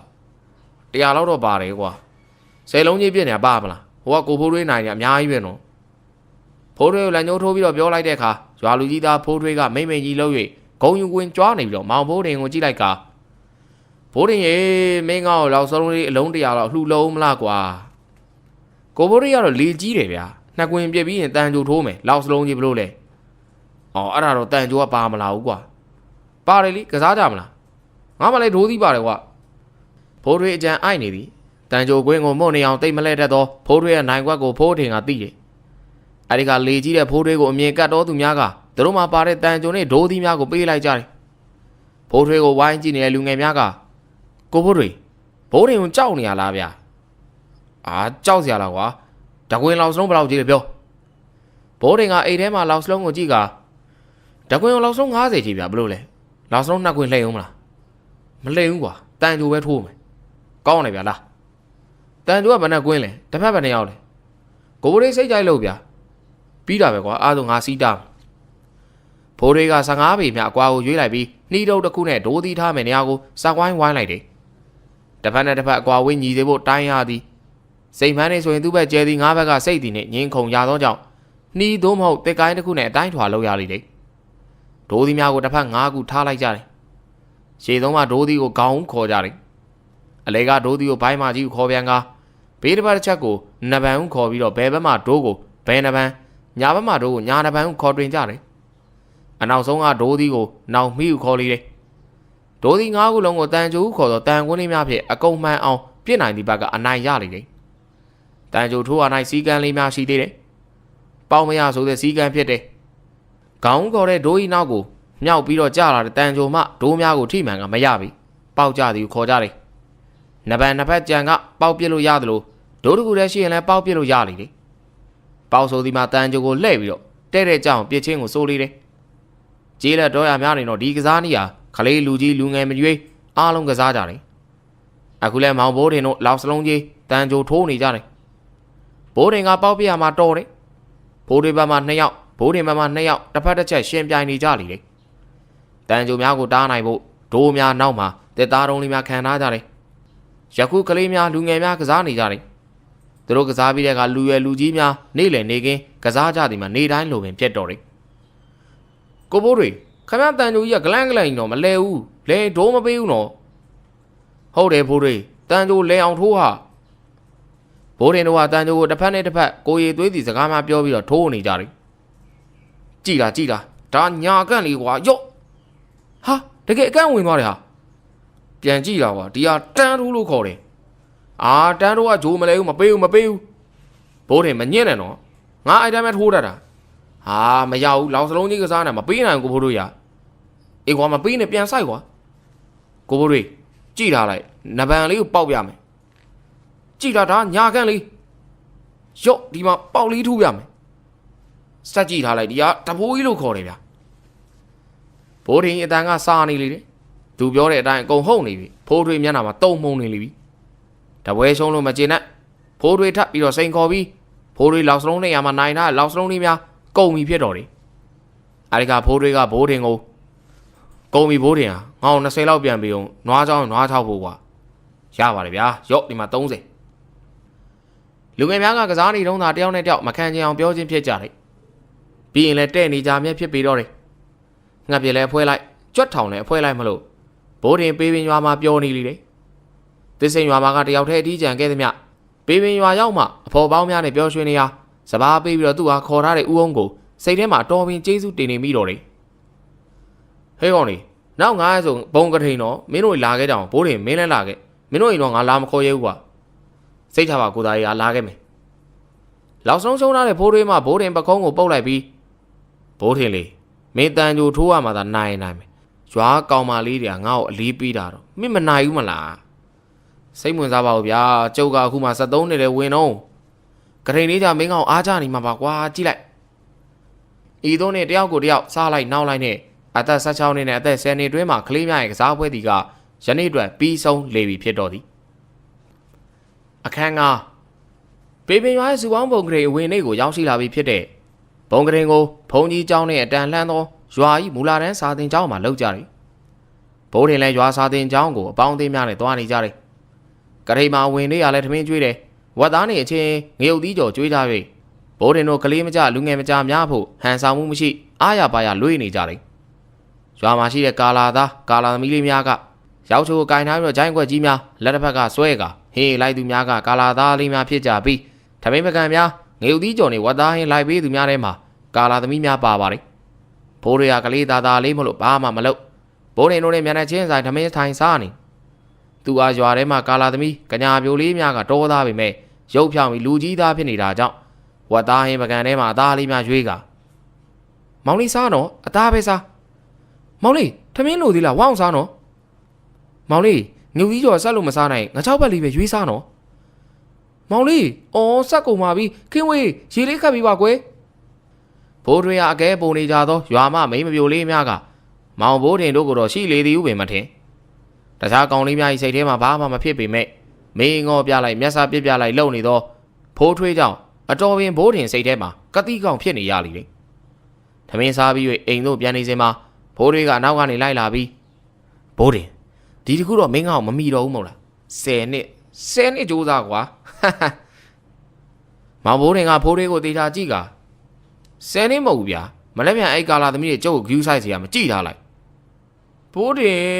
အိမ်မလိုက်အောင်ကွာမင်းကလည်းကြည့်ဗျာမလဲပြန်ကြတွေ့ကြတာပေါ့မောင်ဘိုးတင်ကစိတ်တူတူနဲ့အိမ်ကိုပြန်လာခဲ့လိုက်တယ်အိမ်ရောက်မှာတော့ဦးအောင်ကကုန်းကိုဝါပြီးတော့ထိုင်နေရမောင်ဘိုးတင်ဦးအောင်နားမှာသွားထိုင်လိုက်ပြီးအဘဟာကောင်လေးလူများလွဲနေသလားဘာလို့တော့ဗျာမင်းကဦးအောင်လို့ခေါ်တာပါကွာအခုမှအဘဘလို့ဖြစ်ရတာတော့အဘလို့ပဲခေါ်မယ်ဗျာအဘကျွန်တော်အဖေရင်တဲ့အများကြီးကျွန်တော်ပေါ်ကောင်းတယ်အေးခေါ်ခြင်းလို့သာခေါ်ပါကွာကျုပ်ကအဘလို့ခေါ်ပြီးဆိုကျုပ်တခုကူညီဗျာဟေးအဆန်းပါလားကဲပြောဘာကူညီရမလဲကျုပ်ကရွာကကာလာသမီးတွေအကုန်သဘောကျအောင်လုပ်ပေးဗျာ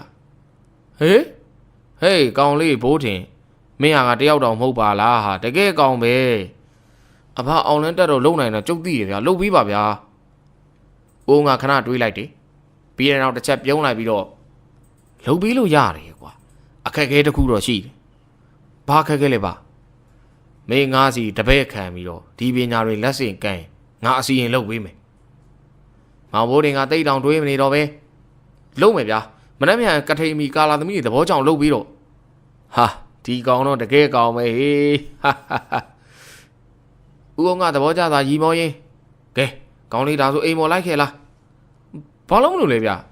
ဟာကောင်မင်းမဲ့အပြိုလေးသဘောကျအောင်လုပ်ပေးဆိုဟာတကယ်လားဝမ်းသာလိုက်တာဘာယာဟုတ်မောင်ဘိုးတင်ကဝမ်းသာအားရနဲ့ဦးအောင်တက်သွားရအိမ်ကြီးပေါ်ကိုနောက်မှတက်ပြီးလိုက်ပါသွားလိုက်တယ်အခန်း6ဦးအောင်ကအိမ်ကြီးပေါ်မှာတခန်းထဲရှိတဲ့အခန်းကြီးတကားကိုဖွင့်လိုက်ပြီးမောင်ဘိုးတင်ကိုခေါ်လိုက်တယ်လာကောင်လေးမင်းကငါးတပည့်ဖြစ်သွားပြီဆိုတော့ဒီအခန်းထဲဝင်ခွင့်ရသွားပြီမောင်ဘိုးတင်အခန်းကြီးထဲကိုဝင်လိုက်တာနဲ့အခန်းကြီးကဒကမာကြီးတစ်ပေါက်သာပါတဲ့အလုံးပိတ်အခန်းကြီးဖြစ်လေတယ်ကျွန်းသစ်များနဲ့ပတ်လည်လုံအောင်ကာယံထားတာကြောင့်ဒကမာကြီးဖွင့်ထားတဲ့နေရာမှာရတဲ့အလင်းရောင်လေးသာရှိလေတယ်ဦးအောင်ကဖျောင်းနိုင်ကိုထုံးလိုက်ကတပေါက်တည်းရှိတဲ့တကားကိုပိတ်လိုက်လေတယ်ဖျောင်းနိုင်မီရဲ့အလင်းရောင်အောက်မှာဂရင်တစ်လုံးနဲ့ဂရင်ရှိမှတစ်သားနဲ့ပြုလုပ်ထားတဲ့စင်ကြီးရှိကစင်ပေါ်မှာရှိတဲ့ပစ္စည်းများကိုတော့အနက်ရောင်ပိတ်စာကြီးဖြင့်အုပ်ထားလေတယ်အဲဒီနောက်ဦးအောင်ဟာအခန်းထဲခေါင်းရည်မှာရှိတဲ့တစ်သားစင်လေးမှာတင်ထားတဲ့ဈေးမင်းကြောင်စုပ်တံများအနက်စုပ်တံရဲ့ထိပ်မှာဝစ်လစ်စလစ်နဲ့သပင်ဖားရချထားတဲ့မိမတယောက်ရဲ့ရုပ်ထုပါတဲ့ဈေးမင်းကြောင်စုပ်တံအမဲကြီးကိုယူလိုက်လေတယ်အဘအဲ့ဒါဘာကြီးလဲဗျာမေးမယ်ကောင်မလေးတွေချစ်တာလိုချင်တယ်ဆိုအေးဗျာသူတို့သဘောကျရင်ပြီးတာပဲဗျာလှုပ်ချင်တာလို့ဦးအောင်ကမောင်ဘိုးတင်ကိုတမလင်းခွေထိုင်စီပြီးတော့အဲဒီနောက်အမဲအောင်ပိတ်စာကြီးကိုအနေငယ်ဖဲကားအဲ့ဒီစင်ပေါ်မှာအမဲအောင်ဆေးမင်းခွက်ကလေးကိုယူလိုက်ပြီးတော့ကဲကောင်လေးအင်းကြီးချွတ်နည်းနည်းနာမယ်နော်ရှားတယ်ဗျာကာလာသမီးတွေသဘောကျရင်ပြီးရောမောင်ဘိုးတင်ကသူ့အင်းကြီးကိုချွတ်ပြီးတော့ပြောလိုက်တယ်ကဲငါပဲလက်ဟုတ်ကဲ့ပါမင်းဘယ်ရွယ်တွေကိုသဘောကျစေချင်တာလဲကောင်လေးကျုံနဲ့မတိမ်မင်းနေပေါ့ဗျာဟိုလူကြီးသားဖိုးထွေးတဲ့နည်းနည်းကြီးတဲ့အမတွေဩကညာကလေးတွေကိုပေါ့တကယ်ကောင်ငါကလည်းအောက်လန်းဆရာမင်းကလည်းငါတပည့်ဆိုတော့ကဲမိုက်ကြတာပေါ့ကွာဦးအောင်ကအမဲအောင်ဝေးလေးစလစ်နဲ့သပင်ဖားရချထားတဲ့အယုတ်ပါတဲ့စုပ်တံကိုလက်နှစ်ဖက်နဲ့ကင်လိုက်ပြီးတော့နဖူးမှာတင်လိုက်ပြီးပါဇက်မှာလဲမန်နန်တပုတ်ကိုခတ်တိုးရေရွတ်လိုက်ပြီးတော့မောင်ဘိုးတင်ရဲ့ရင်ဘတ်ပေါ်မှာစေးမင်စပြီးထိုးလိုက်လေတော့တယ်ကညာပီယဆိုတဲ့စကလုံးလေးလုံးသာထိုးခြင်းဖြစ်ပေမဲ့မောင်ဘိုးတင်အတော်ကိုနာနာကျင်ကျင်ခံစားလိုက်ရလေတယ် ဆေးမင်းကြောင်ထိုးလို့ပြီးတဲ့အခါမှာဦးအောင်ကကွန်းတရားကိုဝါလိုက်ပြီးကွန်းသရေများနဲ့မောင်ဘိုးတွေရေမတ်မှဆေးမင်းကြောင်ထိုးထားတယ်ဆေးများပေနေတဲ့နေရာကိုမှုတ်လိုက်ပြီးကဲကညာမှန်သမျှတန်းတန်းဆွဲစီရောဟဲ့အဲဒီနောက်ကရင်ဘေးမှာအမဲအောင်ပိတ်စတစ်ထည်နဲ့ပေးချန်နေစီများကိုတုံပေးလိုက်တဲ့အခါကညာပိရဆိုတဲ့အမဲအောင်ဆေးမင်းကြောင်လေးကအထင်းသားပေါ်နေတော့တယ်ဦးအောင်ကအဒီစာလုံးလေးကိုကြည့်ပြီးကဲငါတပည့်မင်းကတော့ကညာလေးတွေရဲ့တန်းတန်းဆွဲဖြစ်ပြီးသားမှတ်တော့ဦးအောင်ရဲ့စကားကိုကြားတဲ့အခါမောင်ဘိုးထင်ကတစ်ချက်ပြုံးလိုက်ပြီးစိတ်ထဲမှာတော့တွေးကြပြီးပေါ့ကိုဖိုးထွေးရဟုတွေးနေလေပါတော့တယ်အခန်းခုနှစ်ကထိန်ပွဲကြီးနေ့ကိုရောက်ရှိလာပြီဖြစ်တော့တယ်ကာလာသားကာလာသမီးများနဲ့ကလေးငယ်များကအဝင်နေ့ကလည်းမဟုတ်ပဲအဝတ်အစားတစ်တစ်လူလင်များဝတ်စားထားကြလိမ့်တယ်အဲ့ဒီထဲမှာမောင်ဘိုးထင်လည်းပါလိမ့်တယ်ဦးအောင်ကကထိန်နီးလာကလေးကမောင်ဘိုးထင်အတွက်ပစိုးအစ်ဝတ်စားတွေများဝယ်ပြီးထားလိမ့်တယ်ဝတ်စားတွေများဝတ်ထားကြပေမဲ့မောင်ဘိုးထင်တို့ဒီကလေးခွားနေလောက်စလုံးထည့်ထားသောလွယ်အိမ်များကိုမိဘများမယူခိုင်းသည့်ကြားကခိုးပြီးတော့ယူလာကြလိမ့်တယ်ဒီလိုနဲ့ထမင်းစားချိန်မှာမောင်ဘိုးထင်ကဖိုးထွေးရဲ့မျက်နှာချင်းဆိုင်မှာမရမကလိုက်ထိုင်လိုက်ပြီးကိုဖိုးထွေးဘလို့လဲဗျဘာလဲကွာဖိုးထင်ကောင်မလေးတွေမလာသေးပါလားဗျပရိသာပင်ဘုန်းကြီးကြောင့်လိုက်ဖို့နေလို့လေလာပါလိမ့်မယ်ကွာတိကြပြီပေါ့ဗျာယခုထမင်းကျွေးနေတဲ့သူများမှာအသက်20ကျော်အပြိုများဖြစ်နေ၍မောင်ဘိုးထင်တို့၏ပြိုင်ပွဲစီကအဖေမပေါ်ခြင်းဖြစ်သည်သူတို့ထမင်းတပကံကုံသွားချိန်မှာထမင်းကျွေးနေတဲ့အပြိုများမှနောက်မှရောက်လာသော10ကျော်သက်ပြိုကညာလေးများကိုမြင်တဲ့အခါကဲမိဘုံတို့မိသေးတို့ညီတို့ထမင်းကျွေးလဲရောက်ပြီငါတို့ကြောင်းရှိဖျားသွားလိုက်မလားကာလာသားကြီးများကလည်းအပြိုများနေရာရွှေသွားသည်နှင့်သူတို့၏မျက်လုံးများကအသက်18အထက်လူငယ်လေးများထမင်းကျွေးကူရန်မျက်စောင်းထိုးလာကြရာလူငယ်လေးများကလည်းခမတို့ကလည်းမျိုးပဲဗျာခုနကျွေးကူမယ်ဆိုညင်းနေပြီခုမှလာခိုင်းတယ်မလုပ်ဘူးဗျာအဲ့လိုတော့မလုပ်ပါနဲ့ညီလေးတို့ညာတလင်းခေါင်ခေါ်မယ်ကွာမင်းတို့ကြက်ကာလာသားနဲ့ပါကျွေးမယ်ကွာဟုတ်ပြီလားတကယ်တော့ခမတို့ယုံရတာမဟုတ်ဘူးတကယ်ပါကွာဟိုမှာတခြားရွာဧည့်သည်လာနေပြီထမင်းမကန်ချတို့သွားပြီလှုပ်လူကြီးများလည်းရွာမှအပြိုများထွက်သွားရာတရုတ်စကားပန်းပွင့်များရှိသောစာသင်ကျောင်းရှိမှဖျားလေးစီတို့ထွက်သွားကြလိမ့်တော်သည်မောင်လေးစားတော့အသားရီစားအယိုးရီပိုင်းမစားနဲ့တော့ကြားလားဟိုထမင်းမကန်တဲတဲ့ကိုမင်းဒီကိုယူခဲ့အောင်ဟိုမှာရွာလူကြီးဝိုင်းကိုပို့ရမှာနေရွာလူကြီးအေးမကြည့်ဘူးမောင်လေးထမင်းလိုက်ဝဲမရှိတော့ဘူးဟာကြာပါလေအေးခင်ရဲ့နင်းသွားပြီလေဆန်းအေးကောင်မလေးများတယောက်ပြီးတယောက်မောင်ဘိုးထင်ကိုဂယုဆိုင်နေတာကိုမကြေမချမ်းနဲ့ကြည့်နေသူမောင်ဘိုးထင်နဲ့မျက်နှာချင်းဆိုင်မှာထမင်းစားနေတဲ့ဖိုးထွေးပင်ဖြစ်တော့တယ်မောင်ဘိုးထင်ရဲ့ဘေးမှာရှိတဲ့သူ၏တငယ်ချင်းများနဲ့ထမင်းကျွေးနေသောကာလာသားပေါက်စကလေးများပင်မောင်ဘိုးထင်ကိုကြည့်ပြီးတော့ငေးနေပါတော့တယ်ဒီလိုနဲ့မောင်ဘိုးထင်ကဖိုးထွေးကိုအနိုင်ယူလိုက်ကပြုံးပျော်နေပါလေတော့တယ်အခန်းရှိကထိန်ပြီးဒီမှာတပတ်ကျော်ပြီဖြစ်လေတယ်ယခုမောင်ဘိုးထင်ဟာဦးအောင်ပေါက်ပေးတဲ့ PRC အစွမ်းကြောင့်ဒုက္ခပေးနေပြီဖြစ်တော့တယ်တခြားမြည်သည့်စိတ်မှမရှိဖိုးထွေးကိုနိုင်ချင်းသာလှုပ်လိုက်ရသည့်ကိစ္စကအခုမောင်ဘိုးထင်တော့ကိုဒုက္ခများနေရပြီတကယ်ချင်းများနေလောက်စလုံးလှိမ့်နေချင်းကညာပြိုလေးများရောက်လာပြီးတော့မောင်လေးဘိုးထင်မမတို့ထင်းခွေသွားမှလိုက်ခဲ့ပါဦးအာမလိုက်ချင်ဘူးဗျာကျုပ်ကစားနေမလိုက်လို့မရဘူးနော်ကညာပြိုလေးများကထင်းခွေသွားရမောင်ဘိုးထင်ကိုခေါ်သွားပြီးအပြန်ထင်းစည်းများကိုနောက်ဆိုမမကိုလှုပ်ကြွေးတော်ကိုပြောကြကထင်းများကိုကုတဲခိုင်းနေတယ်ဖိုးထွေးတို့ညနေတန်ကြိုထိုးနေချိန်ရွာလေပိုင်းမှာကညာပြိုလေးများရေအိုးများနဲ့ရောက်လာကရွာထိပ်ဘုံရည်ရင်းကိုခေါ်သွားပြီးတော့မုံများကျွေးကရေအိုးပင့်ခိုင်းတယ်မောင်ဘိုးထင်ဘုံတွင်းပေးမှအုတ်ခုံပေါ်တက်ရေအိုးပင့်ပေးနေရလိမ့်တယ်ရွာမှာကာလာသားပေါက်စလေးများကမောင်ဘိုးထင်ကိုဂျိုကြည့်လာရာဤဒုက္ခကိုမခံနိုင်သည့်ဆုံးအိမ်တို့ပြန်ပြေးသွားပြီးအဘဘာတုံးကောင်လေးကကျုပ်ကိုထိုးပေးတာစီပြန်ဖြတ်ပြီးတော့ဗျာမစွမ်းလို့လားဟာစွမ်းတယ်ဗျစွမ်းအစွမ်းလုံနေလို့ဟာမဖြတ်ပေးဘူးကွာမင်းငွေတောင်ပြူပဲထိုးပေးထားတာ哦အဘမဖြတ်ပေးရင်ကျုပ်ကြွားပြန်မှာနော်အဲ့ဒီခါမှာဦးအောင်ကမောင်ဘိုးထင်ရဲ့ခေါင်းကိုပုတ်လိုက်ပြီးဖြတ်ပေးမယ်ကွာဖြတ်ပေးမယ်မင်းကငါတပည့်နော်ဟုတ်ပါတယ်ဗျာသိပါတယ်ဗျာအားဆိုမင်းနဲ့ငါခရီးထွက်ရလိမ့်မယ်ဗျာဘယ်ဟုတ်လဲဗျာမင်းတို့တစ်စိမ့်ရွာဘေးကအင်ဂျင်ရွာတင်းချိုင်းကိုလေဘာသွားလို့မှလဲဗျာမင်းကိုမကောင်းဆိုးဝါဖုတ်ထုတ်တာနဲ့တရေဘလို့ဖမ်းရတယ်ဆိုတာသင်ပေးမလို့ဗျာမောင်ဘိုးထင်ကဦးရဲ့စကားကိုအံ့ဩတကြီးနဲ့ကြည့်နေခြင်းမှာဦးအောင်ကမောင်ဘိုးထင်ရဲ့ကညာပီရဆေးမင်းကြောင်စီရင်ကိုဖြတ်ဖို့အိမ်မော်ကိုခေါ်သွားပါလိမ့်တော့တယ်အောင်လန်းဘိုးထင်နဲ့လက်ဦးစရာဝတ္ထုလေးကဒီမြတာပဲအောင်လန်းဘိုးထင်ရဲ့ဇလန်းတွေပဲဖြစ်ပါလိမ့်အားလုံးစင်သိပြီဆိုရင်နားဆင်ခန်းစားပေးကြပါဦးခင်ဗျာ ဦးကုန်းနဲ့မောင်ဘိုးထင်မနက်စောပေပင်ရွာထဲမှာထွက်လာပြီးအင်ဂျင်ရွာကိုသွားနေကြတယ်ယခုတွင်တော့မောင်ဘိုးထင်အကင်းပါသွားပြီဖြစ်တော်တယ်ထမင်းကိုစစ်သုံးဟန်းကောကြိုင်နဲ့ထဲ့ကလွယ်ထဲထည့်လာသလိုစစ်သုံးရေဘူးနဲ့လည်းရေထည့်လာခဲ့တယ်ထမင်းချိုင်းကတကြိုင်နဲ့ရှိတာကြောင့်ဦးကုန်းကိုထမင်းထုတ်လာတဲ့အကြောင်းပြောလိုက်တယ်အဘကျုပ်ထမင်းထုတ်လာတယ်ဗျကောင်းတာပေါ့ကွာသွားမှာကလည်းဝေးသားကိုအဘအတွက်ကတော့ကျုပ်အင်မန်းနဲ့ထမင်းထုတ်လာတယ်ကျိုင်းကဘာဖြစ်လို့လဲကွာကောင်းလေးကကျိုင်းကကျုပ်တယောက်စာပဲရှိတယ်လေဗျာအဘအရင်သွားတော့ထမင်းထုတ်လို့လားမထုတ်ဘူးလေကွာမထုတ်ပဲအငတ်ခံတာမလားအဲ့တော့အင်မန်းနဲ့ထုတ်ခဲ့တာတော့ကျင်းနဲ့ဗျာအေးပါကွာမင်းကတော့လေဒါနဲ့ဘာဟင်းနဲ့ထုတ်လာလဲကွာအဘတော့အမဲသားဗျကျုပ်တော့ငှက်သားမင်းကဟင်းမှာခွဲကြနေတာလားနောက်ဆိုစံတွေပါခွဲကြပြီးတော့ချက်ဦးမှလားမသိဘူးဟဲ့ဂျိုင်နဲ့ထဲလာတာကိုပြောတာပါဗျထမင်းစားရင်တူတူစားမှာပဲဟင်းနဲ့မျိုးပေါ့ပါရင်နော်အေးပါကောင်လေးမင်းသဘောပါကဲသွားလျှောက်ကွာအဘကပြောတော့မယ်ကျုပ်ကရှေ့ကနေနောက်လှည့်စကားပြောနေတာပါဗျအဘသာသွားလျှောက်ရမှာနော်မောင်ဘိုးတင်ကရှေ့ကနေသွားနေပြီးပြောလိုက်ခြင်းဖြစ်လေရာဦးအောင်မြည်သည့်စကားမှမပြောပါပဲပြုံး၍သာလမ်းလျှောက်နေပါတော့တယ်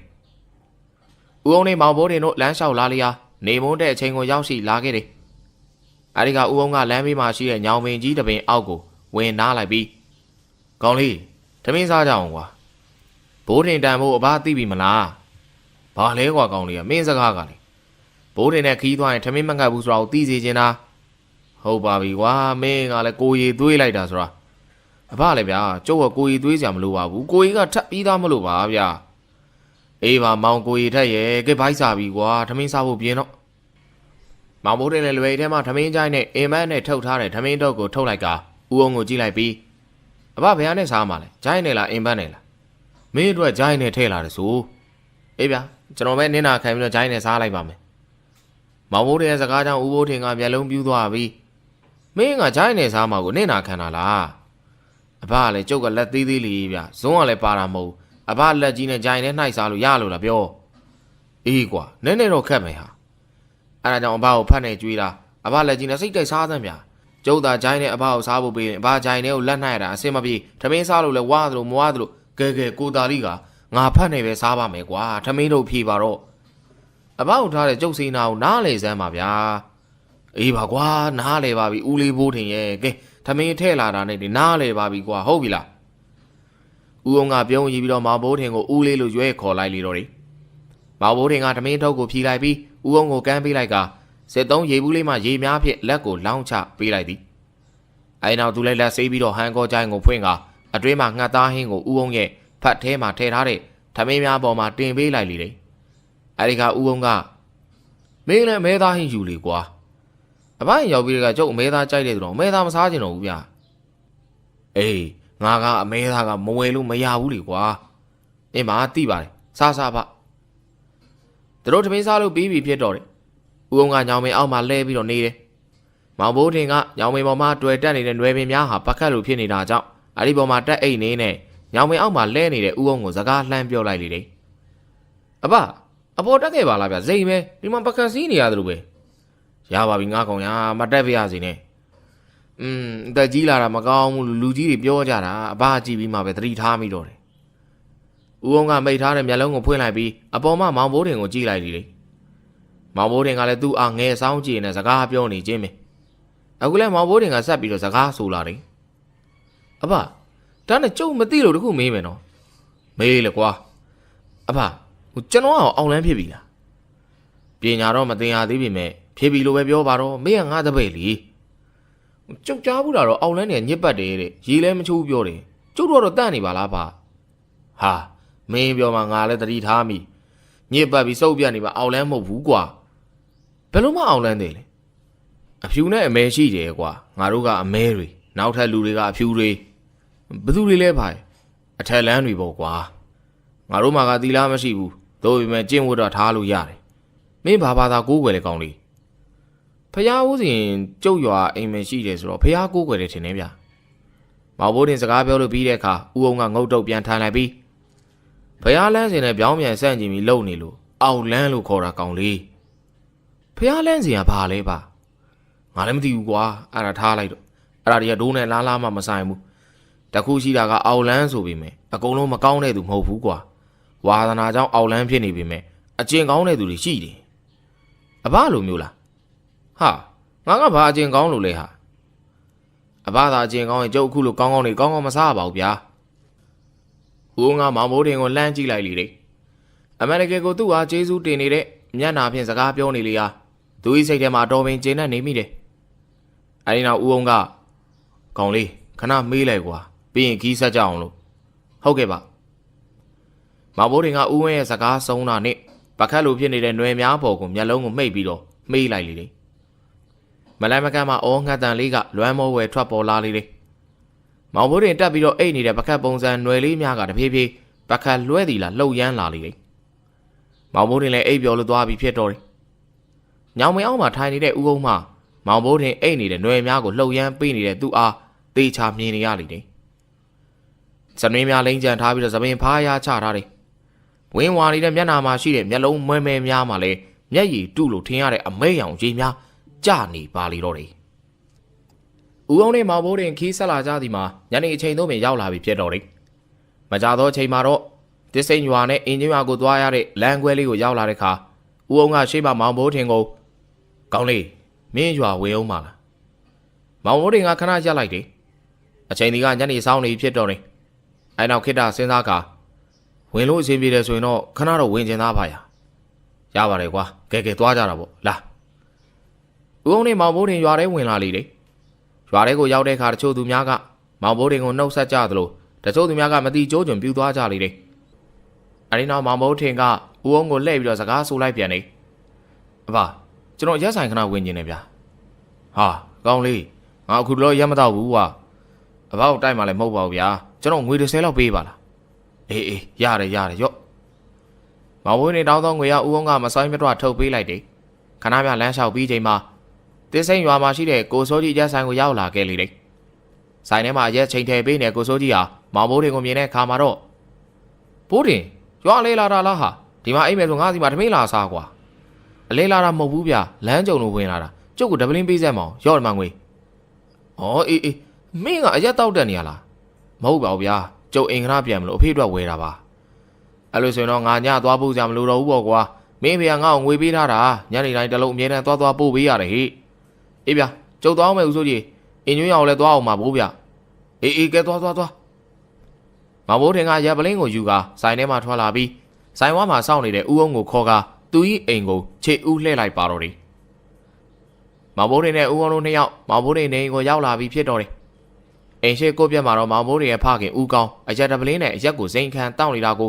မျက်နာကလည်းပွာရောင်းနေပြီဖြစ်တော့တယ်ဦးကောင်းကအိမ်ထဲကိုဝင်လာတဲ့မောင်မိုးတွေကိုတွေ့လိုက်ရတဲ့အခါဟာဂျိုးကောင်းလေးမင်းပါလာလို့တာလေအလုံးမလုံးချင်လို့ပြန်ပြေးလာဟဟလားအဲ့လိုလုံးရင်မင်းငါเจ้าသိရနော်မဟုတ်ပါဘူးဗျာကျုပ်လမ်းကြုံလို့ဝင်လာပါဒီမှာကျုပ်အလုပ်ရှင်ဦးအောင်နဲ့အတူတူလာတာပါအော်ဟုတ်လားလာထိုင်ပါဗျာထိုင်ပါဦးကောင်းကမောင်မိုးတင်ရဲ့အလုပ်ရှင်ပြောစကားကြောင့်သူနဲ့မလန်းမကန်းနေရက်နေတော့ဦးအောင်ကိုလောကုတ်ပြုတ်လိုက်လေတယ်ဦးအောင်ကကိုပြစ်လေးမှထိုင်လိုက်တယ်မောင်မိုးတင်ကလည်းဝယ်လာတဲ့ရက်ပလင်းကိုဦးကောင်းရှိမှချလိုက်ပြီးကျုပ်ရက်ဝယ်လာတယ်အာဂျိုးကောင်လေးကအလိုက်သီးတာပဲဟောကောင်းတယ်ကွာကောင်းတယ်မောင်မိုးတင်ဘာပြန်မပြောပြီထုံတော့ဦးအောင်ကအရက်ရီဝေမူးနေတော့ဦးကောင်းကိုကြည့်ကမင်းဘာလှုပ်လဲအခုတော့ဘာမှမလုပ်ဘူးအမဲလေးဝက်လေးဖော်ရင်တော့အမဲကူဖြတ်တယ်ဝက်ဖော်ကူတယ်ပေါ့ဗျာဒါနဲ့မင်းရဲ့သားကိုဘာလို့ဂျိုးကောင်လေးလို့ခေါ်တာလဲကွာကျုံမင်းမသေးရတာသူ့ကြောင့်ဗျာဦးအောင်ကပြုံးလိုက်တယ်အဲဒီနောက်ဦးကောင်းကိုစိတ်ကြည့်ကမင်းဆုံးရှုံးရတာကမင်းမိမ့်မကွာမင်းသားဘိုးတင်ဆုံးရှုံးရတာသူ့မေ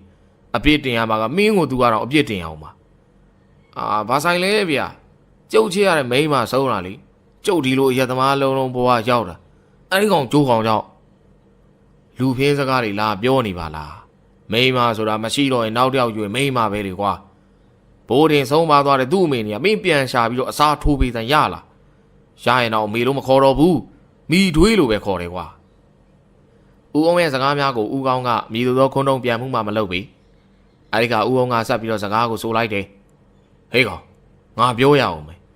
်မိန်းမသေးလို့နောက်ထပ်ယူရင်မိန်းမရတယ်လို့ပဲခေါ်တယ်ကွာအလွန်ဆုံးနောင်မိန်းမမင်းသားဘိုးထေမေသေးလို့မင်းကနောက်ထပ်မိန်းမထပ်ယူရင်နောက်အမေလို့ဘယ်သူမှမခေါ်ကြဘူးကွာအ အစားထိုးလို့မရတဲ့စုံစုံမှုကိုကြုံခဲ့ရတဲ့ငါကောင်လေးဘိုးထင်ရမင်းတို့ကိုအပြစ်မတင်ရပဲနောက်ထပ်အစားထိုးလို့ရတဲ့မိန်းမအခန့်မသိလို့သေတာကိုမင်းကငါကောင်လေးကိုကြိုကောင်လေးတယ်လားတော်တရားကြဖို့ကောင်းတဲ့ကောင်လေးကွာဦးအောင်ကြီးစကားကိုဦးကောင်းကမြည်သုံးမှပြန်မပြောနိုင်ပြီ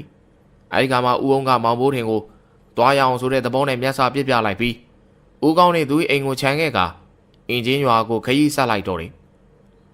ဦးကောင်းဒီကအရာပလင်းကိုကင်ပြီးတော့အိမ်ဝိုင်းထဲမှာထွက်ခွာသွားတော့မောင်ဘိုးထင်ကိုငေးကြည့်နေပါတော့တယ်ဦးအောင်နဲ့မောင်ဘိုးထင်တစ်စိမ်ရွာမှထွက်လာလေရာမိုးပင်အတော်လေးချုပ်နေပြီဖြစ်တော့တယ်ဦးအောင်ကမြည်သည့်စကားမှမပြောပဲငိန်ကြသားကောင်းနေတဲ့မောင်ဘိုးထင်ကိုစကားဆပြီးဆိုလိုက်တယ်ကောင်းလေးငိန်လာကြည်လားကွာအဘခုနကကျုပ်ဖေကိုပြောရတဲ့စကားတွေကြားပြီးတော့အမေကိုအမှတ်ရလို့ပါဗျာအေးကွာငါနားလဲပါတယ်ဒါပေမဲ့မင်းဖေကလွန်နေကွာကျုပ်လည်းသိပါတယ်ဗျာဒါပေမဲ့အမေကိုတော့ချစ်တာပဲဆိုတဲ့အတွေးနဲ့ကျုပ်သူပြောတာလောက်တာတွေဘာပြန်မပြောပဲကျေနပ်နေတာပါဗျာဟောမင်းအမေကိုမင်းတော်တော်ချစ်သားကိုချစ်တာပေါ့ဗျာနေကညောင်မရောက်အိတ်တုံးကတော့ကျုပ်အိမ်မက်မှတ်သေးတယ်ဘလို့မှတ်တာလဲကွာပြောစမ်းပါဦးကျုပ်အိမ်မက်ထဲမှာကျုပ်ကကလေးဗျပကထဲမှာအိတ်နေတာအမေကကျုပ်အိတ်နဲ့ပကကိုပြုံးကြည့်ပြီးလွှဲပေးနေတာကျုပ်ကကလေးသားဖြစ်နေတာပြောနေတာဗျမောင်မိုးတွေကပြုံးရွှေ့ပြီးတော့စကားပြောနေရဦးအောင်ဒီလည်းပြုံးပြီးတော့နားထောင်ရင်းကောင်းလေးမင်းဘိုင်းစားပြီလားမစားသေးပါဘူးပါငါတို့အင်ဂျင်ယာကဖုတ်ဝင်နေသူကိုဖုတ်ထုတ်ဖို့တရေတကောင်လိုတယ်ကွာဘယ်မှာသွားရှာမှာလဲပါတရေဆိုပေမဲ့ကမစိတ်ကြီးတဲ့ကောင်ကိုလိုချင်တာအဲ့ဒါဆိုကျုပ်တို့ရွာသိန်းတိုင်းမှာရှိလောက်တယ်ပါအေးဒါဆိုသွားကြတာပေါ့ကွာဦးအောင်နဲ့မောင်ဘိုးထင်လဲသစ်စိန်ရွာရဲ့သိန်းတိုင်းကိုထွက်ခွာသွားကြလေတော့တယ်မောင်ဘိုးထင်ကသူအမြဲထိုင်နေကြအုပ်ကူပေါ်မှာထိုင်လိုက်လေတယ်အမောင်တူကြီးဆိုးတဲ့ဒေတာများဖြစ်တာကြောင့်လရောင်ကအင်မတန်ထွန်းလင်းနေတဲ့အအေးမြသောလရဲ့ရောင်နဲ့တူလေနူအေးလေးများလည်းတိုက်ခတ်နေတာကြောင့်တိတ်ဆိတ်နေတဲ့တင်းချိုင်းဟာဦးအောင်နဲ့မောင်ဘိုးတင်ဖို့နေလို့ပင်ကောင်းတယ်လို့ထင်နေလေတယ်အေးပြီးနေလို့ကောင်းလိုက်တာဗျာအေးကွာရွာတွေကလူတွေကဖျားရည်တရားရည်နေရတာအေးချမ်းလိုက်တာလို့ပြောဘူးတယ်ငါလည်းတေချာမသိပါဘူးကွာဒါပေမဲ့ခုတင်းချိုင်းရိတ်ကပို့ပြီးတော့အေးချမ်းပြီးနေလို့ကောင်းတယ်ဆိုတာအဲ့လူတွေမသိလို့ဖြစ်မယ်အဘတော့ပြောတော့မယ်ဗျာဘယ်ချိန်တည်းဖမ်းမှလဲတင်ပြအောင်ဗျတင်းရတာမခတ်ပါဘူးကွာမင်းဆိုပိုတော့မခတ်သေးမင်းလိုကြောက်ရလန့်မှမသိတဲ့ကောင်ကဘာမှတော့တိတ်တင်စရာမလိုမင်းကိုစိမ့်မင်းကြောင်ထိုးတဲ့အတက်နဲ့မန်တန်အတက်ကတော့နောက်မှတဖြည်းဖြည်းတင်ပေးမယ်ကွာဟုတ်ပါဦးအောင်ကအုပ်ကူပေါ်ချိန်လွဲချထိုင်လိုက်ပြီးတဲ့နောက်မောင်ဘိုးတင်ကိုကြည့်ကအခုကတရေဖမ်းတာမဟုတ်ဘူးကွာမွေးတာအရင်ငါလာတာကဖမ်းတာကိုတိုက်ချင်တဲ့အိမ်ကိုတရေရဲ့စိတ်ဆွဲလန်းမှုတဲ့အရာတွေကိုယူပြီးတော့သွားမြုပ်တာပေါ့ကွာပြီးတော့အဲ့ဒီမှာရှိသေးတာပဲဒေါသထွက်နေတဲ့တရေတွေကအဲ့ဒီအိမ်မှာ၆လှမ်းကြပေါ့ကွာအော်ဟုတ်သဘောပေါက်ပြီပါအခုကမွေးမှာလားဟုတ်တယ်ငါတို့သူ့ကိုကြွေးမွေးပြီးနေရာတနေရာပေးထားမယ်လိုအပ်ရင်ခိုင်းမယ်ပေါ့ကွာဟုတ်ကဲ့ပါကဲလူလေးတရေရွေးပွဲလေးစားလိုက်ရအောင်ပေါ့နေအောင်ပါသူများတွေပြောတဲ့တင်းချိုင်းဆောင်မတ်ဖဲဝါဆိုတာကြီးနဲ့ကိုတွေ့အောင်ပါလားတင်းချိုင်းတွေတလောက်များတာကွာမတ်ဖဲဝါဘယ်တင်းချိုင်းနေလဲတော့မသိဘူးခေါ်ရင်တော့လာမှာပေါ့ဟုတ်လားပါလာရင်လည်းသူ့ပဲဖမ်းသွားမလားလို့ကြုတ်ကတွေးနေတာမောင်ဘိုးတင်ရဲ့စကားကြောင့်ဦးအောင်မျက်လုံးပြူးကမောင်ဘိုးတင်ကိုကြည့်လိုက်လေမောင်ဘိုးတင်ကအုပ်ကူပေါ်ခြေထောက်အောက်ကိုလွှဲချထိုင်နေခဲ့တယ်အဲဒီနောက်ဦးအောင်ကမောင်ဘိုးတင်ကိုကောင်းလေး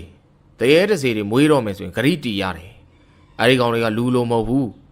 ကျွေးမယ်သူကျွေးရတယ်နေပါအောင်နောက်နေမှလို့ပြောမရဘူးအဲ့တော့ဂရိမပေးခင်တေချာစဉ်းစား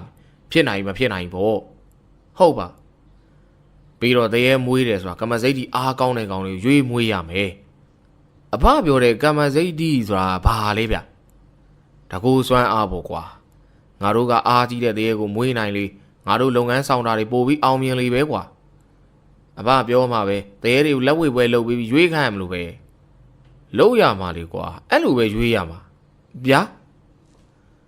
ဦးအောင်ရဲ့စကားကြောင့်မောင်ဘိုးတင်ကြောင်အန်းဖြစ်သွားရတယ်မောင်ဘိုးတင်ဖြစ်ပြသွားတာကိုသဘောကျနေတဲ့ဦးအောင်ကဆက်ပြီးတော့စကားဆိုလိုက်တယ်ဒီလိုကောင်လေးကဒီမှာရှိတဲ့တရေတပတ်တစီပိတ်တာမြေဖုတ်အသူရကယ်ဆိုပြီးတော့အများသားရှိလိမ့်မယ်ငါတို့ကအဲ့ဒီထဲကဘယ်မျိုးစားကိုမွေးရမလဲရင်တွေးရမယ်တရေကိုအများဆုံးမွေးပါတယ်နိုင်နေနေပေါ့ကွာဟုတ်ပါအဲ့ဒီတော့ဒီဝင်းကျင်ကတရေတွေကိုငါတို့တတ်နိုင်တာနဲ့ကမ်းလှမ်းရမယ်ဘယ်နှရက်အမဲသားဘလောက်ကျွေးမယ်ဘာညာပေါ့ကွာဟုတ်ကဲ့ပါ အဲဒီချိန်2ကောင်လိုက်လာမယ်10ကောင်လိုက်လာမယ်ကွာအဲဒီကောင်တွေချင်းချင်းလုံးခိုင်းပြီးတော့နောက်ဆုံးဘိုးရတဲ့ကောင်ခေါ်မှာအဖတရေရွေးတာကြောက်တောင်သဘောကျလိုက်ဟိုဒိုင်းဒီပါတွေရောလိုသေးလားဗျလိုတာဗောကွာအခုမင်းနဲ့ငါဒိုင်းပဲဗောကွာဟာကောင်းလိုက်တာဗျာကြောက်ရွံ့မှုကင်းမဲ့သွားအားပါးတဲ့စကားပြောနေတဲ့တပည့်ဖြစ်သူမောင်ဘိုးတင်ကိုကြည့်လိုက်ပြီးဦးအောင်လည်းသဘောကျနေလေတပည့်ရွေးတာမှန်ကန်သည်ဟိုလည်းတွေးနေမိပါလေတော့လေအုတ်ခုံမမမောင်ဘိုးတင်နဲ့ဦးအောင်ကထိုင်နေခဲ့တယ်လာရောင်လင်းနေတဲ့အုတ်ကူရှိမြေကွက်လက်ကိုအာယုံဆိုင်နေတယ်အဲဒီနောက်ဦးအောင်ကမန်နန်တစ်ခုကိုရွတ်လိုက်ပြီးတဲ့နောက်ကဲဒီအင်းချိုင်းမှာရှိတဲ့တရေပေါင်းတို့ကျုပ်အောင်လန်းဆရာဦးအောင်ဖိတ်ခေါ်ပါတယ်တင်တို့တဲကတအုပ်ကိုငါနဲ့ငါတပည့်ဘိုးတင်မွေးကြင်ပါတယ်ငါတို့ခိုင်းတဲ့လုပ်ငန်းချုပ်ကိုလုပ်ပေးရပါမယ်အဖိုးအခအနေနဲ့10ရက်ကိုတစ်ကြိမ်အမဲသာ2ပိတ်သာကျွေးပါမယ်ငါတို့ပြောတာလက်ခံရင်ငါတို့ရှိကိုလာခဲ့ကြဦးအောင်ရဲ့စကားဆုံးတာနဲ့လာဟာတိမ်တိုင်းချိုးတဲ့ကိုဝင်သွားပြီးတော့မှောင်မဲသွားလိမ့်တယ်အဲဒီနောက်တိမ်တိုင်းများကင်းစင်သွားချိန်လာရောင်ရဲ့အလင်းအောင်ပြန်ပေါ်လာလိမ့်တယ်ပြန်ပေါ်လာတဲ့လာရောင်အောက်မှာတော့ပုံသဏ္ဍာန်စုံလှတဲ့တရေ4ကောင်ရောက်နေလေအဲ့ဒီတရေများကိုဦးအောင်ကသေချာကြည့်လိုက်ပြီးမောင်ဘိုးတင်ဘက်ကိုလှည့်လိုက်ကကောင်လေးငါတရေတွေနာမည်မေးမယ်မင်းမှတ်ထားအောင်ဟိုအစုံကတရေနာမည်ငနက်အပါရအေးမင်းကသိတာလားသိတယ်လေအဲ့တရေကျုပ်စီကအမဲသားတောင်းစားတာတခုသတိထားကောင်လေးရဲ့တရေတွေတစီနဲ့စကားပြောရင်ငါလို့ပဲပြောကျုပ်တို့ကျွန်တော်တို့နဲ့မပြောနဲ့ကြားလားငါတို့ကသူတို့ကိုအပေါ်ကဆက်ဆံမယ်သူတို့ကစင်တွေကိုထိန်းရတယ်လို့ပဲကွာတတိတော်ထားမယ်ကြားလားဟုတ်ကဲ့ပါဦးအောင်ကမောင်ဘိုးတင်ကိုတိုးတိုးပြောပြီးတဲ့နောက်အခုငါတို့ရှေ့ရောက်လာတာဘယ်သူတွေလဲနာမည်ပြောကြစမ်းဟိုကောင်ဦးအောင်ကအစုံဆုံးမှတရေကောင်ကနေစပြီးတရေကောင်ချင်းကိုလမ်းညှိုးထိုးပြီးမေးလိုက်တယ်ဟိုကောင်နာမည်ငနက်ဟိုကောင်မင်းနာမည်စံဖမင်းရောငတွတ်ဟိုကောင်ရောစိတ်ဓာတ်အေးကောင်းပြီနင်တို့နှစ်ပန်းလုံးရမယ်နိုင်တဲ့ကောင်ချင်းချင်းထတ်ချရမယ်ကြားလားဦးအောင်ကတရေများကိုသေချာကြည့်ပြီးတဲ့နောက်မောင်ဘိုးတင်ဘက်ကိုလှည့်ကကောင်လေးဘယ်ကောင်နဲ့ဘယ်ကောင်ချခိုင်းရမလဲကျုပ်ကတော့ငနက်ကိုတန်းခေါ်ကျင်တာဗျာရမလားကွာပိုးအားကြီးတဲ့ကောင်ခေါ်ရမှာဒါစီးကမ်းမယ်မင်းဒိုင်ဖြစ်ပြီးတော့မညင့်နိုင်တော့ကောင်လေးကျုပ်ကပြောကြည့်တာပါဗျာကဲအားစုကျုပ်ရွေးလိုက်မယ်မောင်ဘိုးတင်ကတရေ4ကောင်ကိုသေချာကြည့်ပြီးတော့ဦးအောင်ကိုစကားဆိုလိုက်တယ်အဖစံပနဲ့စိတ်ဓာတ်အကောင်ကြီးတယ်သူတို့ချခိုင်းဗျာအဲ့တော့ငနက်နဲ့ငတော့ကအကောင်ကွာတယ်ကွာငနက်ကြီးကစံပနီးပါပဲအဖရဲထားလိုက်စမ်းပါကျုပ်ပြောသလိုလုပ်ပါဗျာကောင်လေးမင်းဘောင်ထဲကညစ်နေပြီငါသိတယ်နော်နေစမ်းပါဖယာဒိုင်နေပါဆိုခက်တီနေပါဗျာအဖနဲ့လည်းခက်တယ်ဗျာမျက်နှာဘူးမသိဘူးမောင်ဘိုးတင်ရဲ့စကားကြောင့်ဦးအောင်မျက်လုံးမှာပိန့်တက်သွားရတယ်တဲမလွယ်တဲ့ကောင်ပါလားဟုလည်းတွေးရင်တရေများပဲလှဲ့ကကဲစံပနဲ့စိတ်ဓာတ်ချတော့တရေနှကောင်လုံးထွေးနေလေတယ်လေမြန်လုံးတဲ့အတွက်အရင်မဲမြသရန်သာမြင်နေရတယ်အတော်ကြာတဲ့ခါမောင်ဘိုးတင်ကစိတ်မရှိဖြစ်ကအဖဒီကောင်လေးကိုဒီတိုင်းချခိုင်းနေတစ်သလုံးပြီးမှမဟုတ်တော့အေးတခါတလေတရက်လောက်ကြာတယ်ကွာဟာအဲ့လောက်ကြီးမစောင့်နိုင်ဗျာအကြာကြီးကိုစိတ်မရှိဘူးမောင်ဘိုးတင်ကပြောပြောဆိုဆိုမတ်တက်ရက်လိုက်ပြီးဟဲ့ကောင်လေးရက်စမ်းမောင်ဘိုးတင်ရဲ့စကားကြောင့်လုံးထွေးနေတဲ့တရေစံပနဲ့စိတ်ဓာတ်တွေရက်လိုက်ကြတယ်အဲဒီကမောင်ဘိုးတင်ကထပ်ပြီးတော့စကားဆိုလိုက်တယ်မင်းတို့မရွေးဘူးငနက်လာခဲ့မင်းကိုရွေးတယ်ငနက်ကဦးအောင်တို့နားကိုကတ်လာခဲ့တယ်ကျန်တဲ့တရေများကမချေမနှက်ဖြစ်ကနေရမောင်ဘိုးတင်ကဦးအောင်ကိုတိုးတိုးနဲ့စကားပြောလာတယ်အဖဟိုကောင်ဒီမကျင်တဲ့လူလာချရင်အဖတားပြေဦးနော်မင်းကစီးဖောက်တာကိုဘယ်ကျင်နဲ့မလဲအဖပြောတော့စင်နေလူပဲဆိုဒီကောင်လေးကျုပ်တို့စကားကိုနားကိုထောင်းအောင်မယ်ဟေးပါကွာငါမင်းကိုလက်တွေ့သင်ခန်းစာတွေပေးနေတာမင်းကငါ့ကိုတော့ပညာတွေပြန်သင်နေပါလားကွာဟုတ်တယ်လေဗျာသူတို့ချတာအကြာကြီးမစောင့်နိုင်တော့အခုတော့အချိန်လင့်နေဘိုက်လဲစာနေဗျာကျုပ်ကငနက်ကိုတော့ခေါ်လိုက်ပြီဘာထက်လို့ရမလဲစာချုပ်လုပ်ရအောင်မယ်ဟမ်အဖစာချုပ်လည်းရှိသေးလားအဖတို့လောကလည်းတကယ့်ကိုအစမ်းနေပဲဗျို့ဦးအောင်နဲ့မောင်ဘိုးတင်စကားပြောနေစင်မှာကျန်တဲ့တရေ3ကောင်ထမ်းမှ6ကက်ကက်အကွဲကွဲစကားသံများပေါ်လာကြတော့တယ်မကျင်ဘူးငါတို့မကျင်ဘူးအဲဒီကမောင်ဘိုးတင်ကဦးအောင်နာကိုကတ်သွားပြီးအဖဟိုကောင်နဲ့မကျင်ဘူးတဲ့ဗျဘယ်လိုလုပ်မလဲမင်းအောင်ဘယ်လိုလုပ်ချင်ကျုပ်ကတော့သူတို့အမဲသား90သားစီလောက်ကျွေးမယ်လို့ညှိကျင်တယ်ဗျမတရားလည်းတားမလုပ်ချင်ဘူးတပိတ်တာတော့မဟုတ်ပါလားမင်းကသကောစကားကြီးအဖလည်းဗျာအဖငွေကုန်တတ်တောင်ပြောပြီးတော့အားလိုက်တာဗျာအေးပါကွာမရတော့လဲငါပညာပြရတာပေါ့ ဦးအောင်ကအုတ်ကူအခြေနားမှာမြေကြီးမှုံများကိုလက်နဲ့ကုပ်လိုက်ပြီးမင်းတို့မကျင်းနဲ့လဲငါလိုဆရာကဂယုဆိုင်เสียလားမင်းတို့တနာလို့တကောင်မနှက်ပြအမဲသား90သားစီကျွေးမယ်ကျင်းနဲ့လားမကျင်းတော့ဘူးမကျင်းတော့ဘူးတဲသုံးကောင်အဲ့ဒီလိုပြောပြီးတော့ဦးအောင်တို့နားကိုတိုးလာရာဦးအောင်ကမြေမှုံများစုပ်ကင်ထားတဲ့သူ့ရဲ့လက်ကိုပါဇက်နဲ့တစ်ချက်မှုတ်လိုက်ပြီးငါလိုဆရာကိုတရေစုပ်တွေကအန်တုကုန်နေတော့သိစမ်းကွာဦးအောင်ကအရှိကိုတိုးလာတဲ့တရေသုံးကောင်ကိုပေါက်လိုက်ရာမြေမှုံများမှာမီးစာများတရံဖြစ်ပြီးတရေသုံးကောင်တောက်လောင်ကုန်နေရာကြောက်လန့်ကြတဲ့တင်းချိုင်းနဲ့ရှိတစ်ပင်များပေါ်ကိုပြေးတက်သွားကြလေတော့တယ်အဲဒီခါမှမောင်ဘိုးထင်ကတပ်ပြင်းချလိုက်ကဟာအဖေတော်ဒီကောင်ကြီးကြောက်သားဗျာမင်းငါမရှိရင်ဘယ်လိုလုပ်မလဲကောင်လေးကျုပ်ကလည်းအဖားရှိလို့လုံရဲတာဗောဗျာမင်းကတော့လေကဲစာချုပ်ချုပ်ဖို့လုပ်ကြအောင်မင်းကငနက်ကိုသဘောကျနေတာဆိုတော့မင်းပဲငနက်နဲ့စာချုပ်ချုပ်လိုက်ကွာမင်းမွေးတာဗောဟုတ်အဖဘယ်မှာချုပ်ရမှာလဲစာချုပ်လည်းပါမလာဘူးလေဟာကောင်ရစာချုပ်တယ်ဆိုတာစကားအရာပြောတာကွာမင်းကိုရှင်းပြနေမိုးလင်းသွားမယ်လာဦးအောင်ကမောင်ဘိုးတွေကိုခေါ်လိုက်ပြီးတော့မောင်ဘိုးတွေရဲ့လက်ကိုစုပ်ကင်လိုက်လေတယ်အဲနောက်တရေငနက်ကိုရှေ့ကိုလာခိုင်းပြီးတော့ငနက်မင်းကိုမြုပ်ထားတဲ့နေရာဘယ်မှာလဲငနက်ကသူတို့ထိုင်နေတဲ့အုပ်ကူကိုလက်ညှိုးထိုးပြလိုက်တယ်ကဲအစင်ပြေတာပေါ့ကွာကောင်းလေးနည်းနည်းနာမယ်နော်ဦးအောင်ကပြောဆိုသူဤလွယ်အမဲကြီးထဲမှာဓမြောင်တိုလေးကိုထုတ်ပြီးတော့မောင်ဘိုးတွေလက်ညှိုးထိတ်ကိုဖောက်လိုက်လေတယ်အဲဒီကသွေးများစိမ့်ထွက်လာရာဦးအောင်ကသူတို့ထိုင်နေတဲ့အုပ်ကူကြီးပေါ်ကျသေးပြီးကဲကောင်းလေးလိုက်စို့ဟုတ်ကဲ့ပါကျုံမောင်ဘိုးတင်သည်တရေငနက်အား10ရက်ကိုအမဲသာ3မိတ်သာကျွေးပါမည်မကျွေးခဲ့ပါကကျုံနဲ့ကျုံမိသားစုကိုငနက်ဒုက္ခပေးနိုင်ပါသည်ကျွေးပါကငနက်သည်ကျုပ်ခိုင်းရာကိုလိုက်နာရမည်ဖြစ်သည်ဦးအောင်တိုင်မေးတဲ့အတိုင်းမောင်ဘိုးတင်ဆိုတဲ့နေရာမှာကျုပ်ဘိုးတင်နဲ့ဦးအောင်တို့သည်လို့ဘိုးတင်ကထဲ့ဆိုလိုက်ရမှာကောင်းလေးငါနာမည်မင်းဘာလို့ထဲ့တာလဲဟာကျုပ်ကငွေမရှိဘူးလေဗျာအဘမကျွေးဘူးဆိုကျုပ်ဒုက္ခရောက်မှာပေါ့အဲ့ဒါကြောင့်အဘကပါထဲ့ရတာကောင်းလေးမင်းတော်ညံပြီးတဲ့ကောင်ပဲဦးအောင်ဒီတပည့်ကျော်မောင်ဘိုးတင်ကသဘောကျသွားစကားဆိုလိုက်ပြီးတော့ငနက်ကိုကိုရောင်ဖျောက်ပြီးလိုက်စီကအင်ဂျင်ရွာကိုထွက်သွားကြလေတော့တယ်ဦးအောင်ရဲ့ပညာကြောင့်တရေငနက်ရွာထဲကိုအခက်အခဲမရှိလိုက်ပါနိုင်ခဲ့ပြီတဲ့ရွာထဲမှာတော့အိမ်များမှာအလင်းရောင်မရှိတော့ပြီ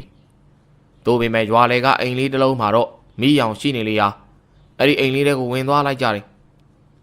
အိမ်ဝိုင်းထဲကိုဝင်လိုက်တာနဲ့ဇပွဲတန်းရမှလူကြီးလေးယောက်မီးဖို့ဖိုးပြီးတော့ထိုင်နေကြလေတယ်ဦးအောင်တို့ဝင်လာတာကိုမြင်လိုက်တဲ့အခါဆရာကြီးဦးအောင်လားဗ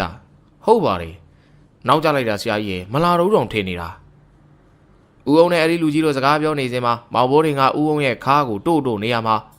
ဘာလဲကောင်လေးရဲ့စကားပြောနေတယ်လေကွာအဖဘိုက်စာပြီဗျာအချိန်လဲကြည့်အောင်မောင်ဘိုးတွေမှာတိုးတိတ်ပြောပေမဲ့တခြားလူကြီးများကကြားသွားကဟုတ်တာဗောဆရာကြီးတို့အဝေးရလာတာဘိုက်စာနေမှာဗောဟေးသွားကြစမ်းတယောက်တော့သမင်းပြင်စမ်းမအောင်ဟာထိုင်နေတော့လူကြီးများထဲမှာအသက်ပုံငယ်ရှိတဲ့လူကြီးဟာအိမ်မောင်အလင်းများတက်သွားလိုက်လေတယ်အဲ့ဒီချိန်အိမ်မောင်မမိမတန်တန်ထွက်ပေါ်လာလေတယ်အကောင်လေးဝင်မခံနဲ့အကောင်လေးဝင်မခံနဲ့အဲ့ဒီတန်ကိုကြားတဲ့အခါဦးအောင်ကနောက်ကိုလှည့်လိုက်ပြီးငနက်အော်နေတဲ့ကောင်ပါဇက်ကိုသွားပိတ်ဆန်းကွာဒီလိုဖုတ်လောက်ကတော့မင်းအေးစေးပါကျန်တာငါခိုင်းမလို့ကြားလားဦးအောင်ရဲ့စကားဆုံးပြီးသိမကြမီအိမ်ပေါ်မှာအော်နေတဲ့အတန်ဟာတိတ်ဆိတ်လို့သွားလေတယ်ဦးအောင်ချိန်မှာရှိနေတဲ့လူကြီးများသည်ပင်ဦးအောင်ကမဝင်မရဲဖြစ်နေကြအိမ်ပေါ်တက်ပြီးတော့ထမင်းသွားပြင်တဲ့လူကြီးပြန်ဆင်းလာကထမင်းစားလို့ရပါဗျာအဲ့ဒီလူရဲ့အတန်ကိုကြားတဲ့အခါမောင်ဘိုးတွေပြုံးရွှင်သွားလေတယ်ဦးအောင်မှကြံတဲ့လူကြီးများနဲ့စကားပြောနေပြန်လျာဦးအောင်ရဲ့လက်ကိုဆွဲ၍အိမ်ပေါ်ကိုတက်ရန်မောင်ဘိုးတွေကဆွဲခေါ်နေပါတော့တယ်ဦးအောင်နဲ့မောင်ဘိုးတွေဟာထမင်းစားပြီးလို့အိမ်ရှိကမ်းမှာရှိတဲ့ဖုတ်ဝင်နေတဲ့သူနားမှာထိုင်နေကြတယ်ဖုတ်ဝင်နေတယ်လို့ပြောတဲ့သူမှာအမေဦးကြီးတယောက်ဖြစ်ပြီးတော့ပိန်လီနေပြီးမျက်လုံးတို့မှာဟောက်ပက်ဖြစ်နေပြီအကျိုးပေါ်ရေတင်ဖြစ်ကကြောက်စီဟာအသွင်ပြင်ရှိနေလေတယ်အဲ့ဒီအမေဦးရဲ့မျက်လုံးများကပြူးကြောင်ကြောင်နဲ့ကိုခန္ဓာနဲ့မလိုက်အောင်ဆူးချနေပြန်နေဦးအောင်အဲ့ဒီအမေဦးကိုတေချာကြည့်လိုက်တယ်ဖုတ်ဝင်တာကတေချာနေပြီဖြစ်တယ်အနားမှာတော့အဲ့ဒီအမေဦးကြီးရဲ့ဝိညာဉ်ဟာအမေဦးကြီးရဲ့ကိုခန္ဓာအနားမှာဝိလေနေလေတယ်အဲ့နောက်အမေဦးရဲ့သားများနဲ့ချွေးမများကိုစကားဆိုလိုက်တယ်ဖုတ်ကတော့အကြီးစားဝင်နေတာပဲအနုနီးနဲ့တော့ထုတ်မရဘူးကျုပ်တို့လည်းအထက်လန်းဆရာတွေကိုပြင်ပါတယ်ဗျာသူတို့လည်းသူတို့နီးလန်းနဲ့ထုတ်ပေးမယ်အစ်မပြေဘူးအားကြောင့်ဆရာကြီးကိုပြင်လိုက်တာပါကျုပ်ဖုတ်ထုတ်ပေးတာတော့ဟုတ်ပါပြီ ဖုတ်ထွက်သွားရင်တော့တရက်လောက်ပဲအသက်ရှင်နိုင်မယ်နော်အခုပုံနဲ့တည့်ရလားဆရာမဟုတ်ဘူးဗျခင်ဗျားတို့အမေအနေနဲ့ပါဘယ်တတ်နိုင်ပါလဲဆရာကြီးအခုလိုကြီးဖြစ်နေရတဲ့ဆိုင်ဘဝကူးသွားတာမှတော်ပါသေးတယ်ကျုပ်ခင်ဗျားတို့အမေကိုလက်နဲ့မထိပါဘူးတော်သာကျုပ်ရိုက်ပုတ်လို့စုံးတယ်လို့လည်းပြောမခံနိုင်ဘူးဟုတ်ကဲ့ပါဗျာနားလဲပါတယ်ဆရာကြီးဦးအောင်ကအမေဦးကြီးရဲ့သားများမှာဖုတ်ထုတ်ဖို့ခွင့်ပြုလိုက်တဲ့အခါဦးအောင်ကမောင်ဘိုးတင်ကိုခေါ်ကာအိမ်အောက်ကိုဆေးရန်ဟန်ပြလိုက်ပြီးအမေကြီးရဲ့သားများကိုကျုပ်တို့ပြင်ဆင်တာရှိတာပြင်ဆင်လိုက်အောင်မယ်ခင်ဗျားတို့အိမ်မော်ကပဲစောင့်နေပါဟုတ်ကဲ့ပါဆရာကြီးဦးအောင်ကမောင်ဘိုးတင်ကိုခေါ်ကာအိမ်အောက်ကိုဆင်းလာပြီးတော့အိမ်ဝိုင်းထဲဝင်လာစဉ်ကတွေ့ရတဲ့မိဘအနားမှာရှိတဲ့တန်းရမှာထိုင်လိုက်ကဦးအောင်မှစကားဆိုလိုက်တယ်ကောင်းလေးဖုတ်ထုတ်တယ်ဆိုတာအစီရင်နဲ့ထုတ်လို့ရတယ်အခုလိုအစီရင်မနိုင်တဲ့ဖုတ်ဆိုသူ့ကိုနိုင်တဲ့ကောင်ချခိုင်းပြီးထုတ်ရတယ်ငါတို့ကသူတို့ရှိမှငနက်ကိုချခိုင်းလို့အစင်မပြေဘူးလေအဲ့တော့ဦးအောင်ကပြောလက်စစကားကိုခဏရက်လိုက်ပြီးငနက်လာစမ်းခိုင်းစရာရှိတယ်ငနက်ရောက်လာနဲ့ဖုတ်ဝင်နေတဲ့အမဲအုံမှာဦးအောင်တို့ကိုယုံရင်ကြမ်းတမ်းစွာဆဲဆိုနေပါတော့တယ်အဲ့ဒီနောက်ဦးအောင်ကငနက်ကိုငနက်လူခန္ဓာထဲဝင်နေတဲ့ကောင်ကိုမင်းနိုင်လားနိုင်ပါတယ်နိုင်အဲ့ဒီကောင်ကိုမင်းမောင်းထုတ်လိုက်တော့ကွာကြားလားဦးအောင်ကအဲ့ဒီလိုပြောလိုက်တာနဲ့ငနက်လေအိမ်မော်ကိုပြန်တက်သွားလိမ့်တယ်ငါတက်ပြန်တက်သွားတာနဲ့ဦးအောင်ကိုဆဲဆိုနေတဲ့ဖုတ်ဝင်နေအမေကြီးရဲ့အတန်နဲ့တိတ်ဆိတ်သွားတယ်အဲ့နောက်ဦးအောင်နဲ့မောင်ဘိုးတွေအိမ်မော်ကိုပြန်တက်လာကအဲ့ဒီမေကြီးနားမှာထိုင်လိုက်လိမ့်တယ်အမေကြီးမှာမျက်လုံးများပြူးကျဲနေပြီးခဏကြာတဲ့အခါငနက်ဟာအမဲကိတ်တရံတစ်ခုကလဲပင်မှာကင်ပြီးတော့အမေကြီးရဲ့ကိုယ်ထဲမှာဆွဲပြီးတော့ထုတ်လာကအိမ်ပြင်သို့ထွက်ခွာသွားပါလိမ့်တော့တယ်ငနက်တို့ထွက်ခွာသွားနဲ့အမေဝဲဝိညာဉ်ဟာသူမရဲ့ကိုမဆွဲယူလိုက်သည်လားဝင်ရောက်သွားကအမေကြီးထံမှာချောင်းဆိုးတန်စတင်ထွက်ပေါ်လာလိမ့်တော့တယ်ဒါတင်ခိုင်းအမေကျုပ်တို့နားမှာရှိပါတယ်အမေဦးကြီးရဲ့လက်အားသူဤသားများကင်လိုက်ချိန်မှာတော့အမေအသားတွေနာလိုက်တာသေပါပြီသားရဲ့အမေဝဲပြောစကားကိုကြားတဲ့ခါမှာတော့အမေဦးဤသားများဟာဦးအောင်ကိုအကူကြီးတောင်းဟန်နဲ့ကြည်လာရာဦးအောင်ကအကြီးဆုံးဖြစ်ရန်တူတဲ့သားနာကိုသွားပြီးအတန်တိုးတိုးနဲ့ကျုပ်ပြောထားသလိုပဲဗျာအခုကခင်ဗျားတို့အမေပါသူ့အသားတွေနားတယ်ဆိုတာလူမို့လို့ဇုံကန်ဒီလူတွေရဲ့ထွက်သက်ကနာကျင်တယ်ခင်ဗျားတို့သူ့ရဲ့အသားတွေကိုသွားမထိပါနဲ့အစားအသောက်တွေမကြွေးပါနဲ့ကျန်တာတော့ကျုပ်လည်းမပြောတတ်ဘူးတရားနာခိုင်းပါလားဆရာကြီးကျုပ်တို့အိတ်ချင်ပြီဗျာဒီအိမ်မဟုတ်တဲ့တခြားအိမ်ကိုစီစဉ်ပေးနိုင်မလားစီစဉ်ထားပါရဲ့ဆရာကြီးအဖိုးကလေးဘယ်လောက်ကြောက်ရမလဲခင်ဗျာ20လောက်တော့ပေးပေါ့ဗျာကျေးဇူးတင်ပါတယ်ဆရာကြီးအဲနောက်လူကြီးတယောက်ကအခုအိမ်နဲ့တိန်ကျော်မှအိမ်တစ်လုံးကိုပို့ဆောင်ပေးလိုက်လေတော့တယ်အိမ်ပေါ်မှာတော့ခေါင်းအောင်ဆောင်များအသင်ပြင်ပေးထားလျာဦးအောင်နဲ့မောင်ဘိုးတင်ဝင်အိတ်လိုက်ကြလေမောင်ဘိုးတင်မှာဦးအောင်ကိုစကားဆိုလာခဲ့တယ်အဖအမေကြီးကတနာစရာပဲနော်အခုမှသူ့ခန္ဓာကိုယ်လည်းပြန်ဝင်ရတာလေကွာဒါမဲ့သူ့ရဲ့ကိုယ်ခန္ဓာကအသက်ဆက်ဖို့အတွက်အားမရှိတော့ပါဘူးဟုတ်ပါဗျာသူ့ကြည့်ရလဲပိန်လီးနေရပဲဘလို့များအသက်ရှင်နေရလဲအံ့ဩစရာဦးအောင်ကမိသည့်စကားမှပြန်မပြောပဲမျက်လုံးကိုမိတ်ထားလိုက်လေတယ်စင်စစ်အမေကြီးဒီတေဆုံးနေပြီဖြစ်လေတယ်တို့ပေမဲ့သူဤသားများဆွဲလန်းစိတ်ကြောင့်မကြွမလွတ်ပဲဖုတ်ဝင်နေတဲ့သူမရဲ့ကိုယ်ခန္ဓာနားတွင်ဝေးလေနေလျာသားများနေစကားပြောနိုင်ဖို့အတွက်ဦးအောင်တရက်မျှကိုယ်ခန္ဓာထဲမှာနေခွင့်ပေးထားခြင်းဖြစ်တော့တယ်အဲဒီနောက်လမ်းမှာတွေ့ခဲ့တဲ့ညောင်မင်းကြီးမှာတစီချောင်းကိုတွေ့နေမိတော့တယ်ဦးအောင်လည်းတော်တော်လေးအိတ်မပြောပြီမောင်မိုးထင်းဒီကပေမန်းနေလို့ထင်ခဏနဲ့အိတ်ပြောသွားလိမ့်တယ်သူအိတ်ပြောနေနဲ့မှရောင်ရမ်းပြီးတော့စကားပြောလာခဲ့တယ်အမေကျွန်တော်ရည်ပြလိဗျာဦးအောင်တခုတရိရသွားမိတယ်မောင်မိုးတွေအိတ်နေတဲ့ညောင်မင်းမຫນွယ်များကိုလွှဲပေးနေတဲ့တဆေရဲ့တရံကလည်းမိနေတဲ့ပုံစံဖြစ်နေရာဦးအောင်တွေးရင်ပါဇက်မှာရောင်ရမ်းပြောမိသွားလိမ့်တယ်ကောင်လေးအမေများလားဦးအောင်ကဒီလိုမျိုးအတွေးပေါင်းများစွာဖြစ်လာပြီးအတန်ကြာတဲ့အခါတဖြည်းဖြည်းအိတ်ပျော်လို့သွားပါလေတော့တယ်ဦးအောင်ကမောင်ဘိုးတင်ကိုဆေးမင်းကြောင်ပေါင်နီးမန်တန်ဖြစ်အောင်လန်းမော်သွင်းခြင်းများကိုခြေခံမှတင် जा ပေးနေတယ်မောင်ဘိုးတင်ကညာပိုင်းသာတင်ပြပြီးနေကင်းဘက်မှာတော့မောင်ဘိုးတင်အားနေတယ်အားနေတဲ့မောင်ဘိုးတင်ကညနေစာအတွက်နေ့လယ်ကလေးကချက်ပြုတ်ပြီးရွာထဲမှာဖိုးထွေးတို့နွားเจ้าရာတို့လွယ်တလုံးနဲ့လိုက်မြဲဖြစ်တယ်အခုလဲဖိုးထွေးလို့လူပြိုပေါက်စာများမောင်ဘိုးတင်လို့ကလေးသားများနဲ့ကျွဲနွားများเจ้าနေကြတယ်သူတို့ကအရေးကောင်းတဲ့တစ်ပင်အောက်မှာထိုင်နေကြလေတယ်မောင်ဘိုးတင်ကဖိုးထွေးရဲ့နတ်သိုးဝါကြီးကဟဲ့ကောင်လေးဟိုမကျကိုဖိုးထွေးနွားနဲ့ဟိုဘက်ဆက်ကျကိုသားရနွားနဲ့ခွေဘယ်နွားနိုင်တော့လဲ ကိုဘိုးလေးနွားရွာမှာဘရင်ကွာသူ့နွားပဲနိုင်မှာပေါ့ဖိုးထွေးကသူ၏နွားအမိုးတင်နေကြသည်ဖြစ်ရာပြုံးပြီးတော့သာသူ၏နွားတေချာကြည့်နေတယ်ဖိုးထွေးကြာမပြုံးလိုက်ရပြီမောင်ဘိုးတင်ရဲ့နောက်ထပ်စကားကပေါ်လာကြည့်ပြီရှောက်ပြောမနေနဲ့ရွာနောက်ပိုင်းကိုသားရဖေအခုနောက်မှဝယ်ဂျိုကော့ကလည်းတကယ်မိုက်တာနော်ကိုဘိုးထွေးနွားမနိုင်တော့ဘူးဗျမောင်ဘိုးတင်ရဲ့စကားကြောင့်ဖိုးထွေးလဲမောင်ဘိုးတင်ကိုတေချာကြည့်ကตาရနွားလောက်တော့ကွာငါနွားတစ်ချက်ပြစ်ဆောင်လာတော့မရှိဘူးကွာဟုတ်ပါမလားဗျသိကြတယ်ကွာကိုဘိုးလေးပြောတာနော်ရေရင်းမြူနာမှာကိုသားနွားကြောင်းနဲ့ကျုပ်သွားပြောကြည့်သူလက်ခံကိုဘိုးလေးနတ်တိုးကရွာမှာအကောင့်သွားကွာခုသွားကွာမောင်ဘိုးတွေကကြောင်းစရာနွားမရှိရွာမှာလည်းဖော်မရှိတော့သူ၏အပေါင်းအသင်းများနွားကြောင်းရာကိုလိုက်လာခြင်းဖြစ်လေတယ်နွားကြောင်းသားလေးများကနွားများခွေမိပြုတဲ့အခါသွားရောက်မောင်းလိုက်ကြပြီးနွားများမခွေကြတော့ဘူးအဲဒီလိုနွားကြောင်းသားများမောင်းလိုက်တဲ့အတွက်မောင်ဘိုးတင်နွားခွေတာကြည့်နေရကြည့်လို့များဖြစ်နေပြီတဲ့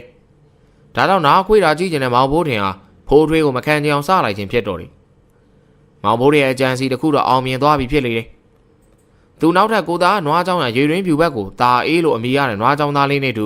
ထွက်သွားလိုက်ပါတော့တယ်ဖိုးထွေးဆိုရကောင်အဲ့လိုပဲပြောလာဘိုးတင်သူ့နွားရွာနွားတွေဘယင်နဲ့ဗျာကျုပ်တော်မခံချင်ဘူးကျုပ်ကကိုသားဂျိုကိုကလည်းမခေဘူးနော်ဆိုတော့မရဘူးဗျာမယုံရင်ဒီကောင်ตาအေးသာမေးကြည့်ဟုတ်တယ်ကိုသားရဲ့ဘိုးတင်ပြောတာဟုတ်တယ်ပလင်းလူဘိုးစောตาအေးကလည်းဖိုးတင်နဲ့လမ်းမှာကလေးကညှိထားကြလေတယ်လောက်စလုံးများလောင်းစားလုပ်ပြီးဒိုင်လုပ်ဖို့လဲတိုင်ပင်ထားပြီယာตาရရဲ့ရှေ့မှာအတိုင်ဖောက်ညီနေကြလေတယ်ตาအေးကဆက်ပြီးတော့ပြောလိုက်တယ်ကျုပ်တို့ကကိုဘိုးတွေနဲ့တဖွဲတဲ့နွားချောင်းနေဆိုတာဘာလို့လဲသိလားအေးပြောစမ်းပါဦးကိုသားတို့နဲ့လာချောင်းနေတာဗျာအခုကိုသားဖေဝယ်လိုက်တဲ့ဂျိုကုတ်ကြီးကကျုံနွားတွေကိုခွေ့မှာကြောက်လို့ဗျာကိုဘိုးတွေနွားသိတဲ့အတိုင်းဟန်ပဲရှိတာမလားအေးအဲ့ဒါတော့ငါလက်ခံတယ်ဘိုးတင်အောင်ကြားတယ်ကွာသတိရှင်ဒီနေ့နွားတိုက်မယ်လို့ပြောလိုက်ကွာအဲ့ကောင်ဖိုးတွေကိုသွားပြောလိုက်မယ်ဗျာကိုသားခမားကောင်တွေကိုလည်းပြောအောင်နော်လောက်စလုံးနဲ့လောင်းလို့ရတယ်ဆိုပြီးတော့စိမ့်စားကိုကြီးလည်းလောင်းလို့ရတယ်နော်သိလားအေးပြောလိုက်မယ်ကွာဟိုကောင်တွေလည်းထုံပြုံကုန်းမှာစိမ့်စားကိုတူးနေကြတယ်အတော်ပဲတာရီကမောင်ဘိုးတင်စိမ့်စားအောင်နဲ့လောင်းလို့ရသည်ဆိုပြီးစကားကိုနားမလဲပဲရှိနေတယ်မောင်ဘိုးတင်ကတာရကိုနှုတ်ဆက်ပြီးတော့ပြန်ချိန်မှာတာရီကစကားဆိုလိုက်တယ်တာရီထုံပြုံကုန်းသွားစိမ့်စားအောင်ရတော့တူးထားကွာဘာလို့ဖို့လဲဟာအဲ့ကောင်တွေကစိမ့်စားအောင်နဲ့လောင်းလိုက်မယ်ငါတို့လည်းစိမ့်စားအောင်နဲ့ပြန်ရောရမှာကွာသွားလွိန်းနဲ့အပြည့်တူးကြမယ်အကြံကြီးသူမောင်ဘိုးတင်ကတာရီကိုတာရတို့ဖွဲ့စိမ့်စားကိုတူးနေတဲ့ထုံပြုံကုန်းကိုလွတ်လိုက်ပြီးစိမ့်စားကိုတူးထားစီကသူဒီကလည်းဖိုးထွေးရပွဲဖြစ်ပြီးသွားပြောပြီးတော့တာရင်းနဲ့အတူစိမ့်စားကိုပြန်တူးနေလိုက်ပါတော့တယ်တာရကသူ၏နွားကိုဆွဲလာပြီးတော့သူရဲ့ဖွဲသားများနဲ့ရောက်လာလေတယ်ဖိုးထွေးကလည်းနွားကိုဆွဲပြီးတော့သူ၏ဖွဲသားများနဲ့ရောက်လာခဲ့ကြတယ်မောင်ဘိုးတင်နဲ့တာရီဒီကသေပင်အရေးအောက်မှာရက်ဆောင်နေပြီးလမ်းခေါ်လိုက်ကဟေးလူတွေဒီကိုလာခဲ့တာခင်ဗျားတို့နွားတွေကိုဘယ်သူကြည့်ခိုင်းခဲ့လဲတယောက်ဆောင်ခိုင်းခဲ့တယ်ကွာပွဲစမယ်ဒီပါဦးခင်ဗျားတို့ယောက်ကဟောဟိုကဥကျော်လဲခွဲတဲ့နွားဆွဲသွားကျန်တဲ့သူတွေကဒီလာခဲ့မောင်ဘိုးတင်ရဲ့ပြောစကားတိုင်းလူပဲပေါက်စားနှစ်ယောက်ဟာတကယ်လိုက်လုံနေလေတယ်သူတို့ရဲ့နွားများကိုနှဖားကျိုးမှဆွဲပြီးတော့မလန်းမကန်းမှရှိတဲ့ဥကျော်လဲခွဲတဲ့ကိုဆွဲသွားကအတန်ကွာဝေးတဲ့နေရာမှာနွားတစ်ယောက်တကောင်ကိုဆွဲပြီးတော့ရက်နေကြလေတယ်နွားတစ်ကောင်စီကလည်းခွာများရက်ပြီးတော့တုံမီနေကြလေပြီမောင်ဘိုးတင်နဲ့တာရီတို့ကနွားချောင်းသားများနဲ့အလုရှုံနေလေတယ်ဘယ်နွားဘက်ကလောင်းပါလဲဘယ်နွားဘက်ကလောင်းစားလူပဲနော်တို့ကဒိုင်းဆိုပေမဲ့မင်းတို့မျှပြီးထိုးကြတစ်ဖက်တည်းကုံလောင်းလို့တို့ရှုံးရင်မရောဘူးနော်အဲ့ဒါတခါလေးပြောထားတာဟုတ်တယ်မြမတာလောင်းကြတော့နှစ်ကောင်လုံးကတို့ရွာနွားတွေကြီးပဲမောင်မိုးတွေနဲ့တာကြီးကလောင်းထားတဲ့လောက်စလုံးနဲ့စိမ့်စားအောင်များကိုမြေမှာပုံလိုက်ပြီးဘသူလောင်းထားတယ်ဆိုတာကိုစိတ်နဲ့မှတ်သားထားလိုက်ပြီးတော့ဖိုးထွေးတို့ကလမ်းអော်လိုက်လေတယ်ကိုဘိုးလေးနဲ့ကိုသားရကျိုးတွေဖြုတ်လိုက်ဗျာဖြုတ်ပြီးလွတ်လို့ရပြီအေးဘိုးတွေဖိုးထွေးနဲ့တာရဟာနွားနှစ်ဖားကျိုးမှာခြီထားတဲ့ကျိုးများကိုဖြီးပေးလိုက်ပြီးလွတ်လိုက်ကဘိုးထင်တို့ရှိတဲ့တစ်ပင်ရိတ်အောက်ကိုပြေးလာကြလေတယ်နွားနှကောင်ကြီးကရိုးပြလဲထဲမှာညနေဆောင်လို့နေအောင်အောက်မှာတကောင်နဲ့တကောင်ရန်ဆောင်နေကြပြီးဘိုးတို့ရဲ့နွားမှာတွန်တန်ပေးလိုက်စဉ်တာရရဲ့နွားမှာပြေးပြီးတော့ပွေပါလေတော့တယ်နွားတွေကရိုးပြလဲခွင်းထဲမှာအာမန်ကိုအကုန်တုံးပြပြီးခွေနေကြသလို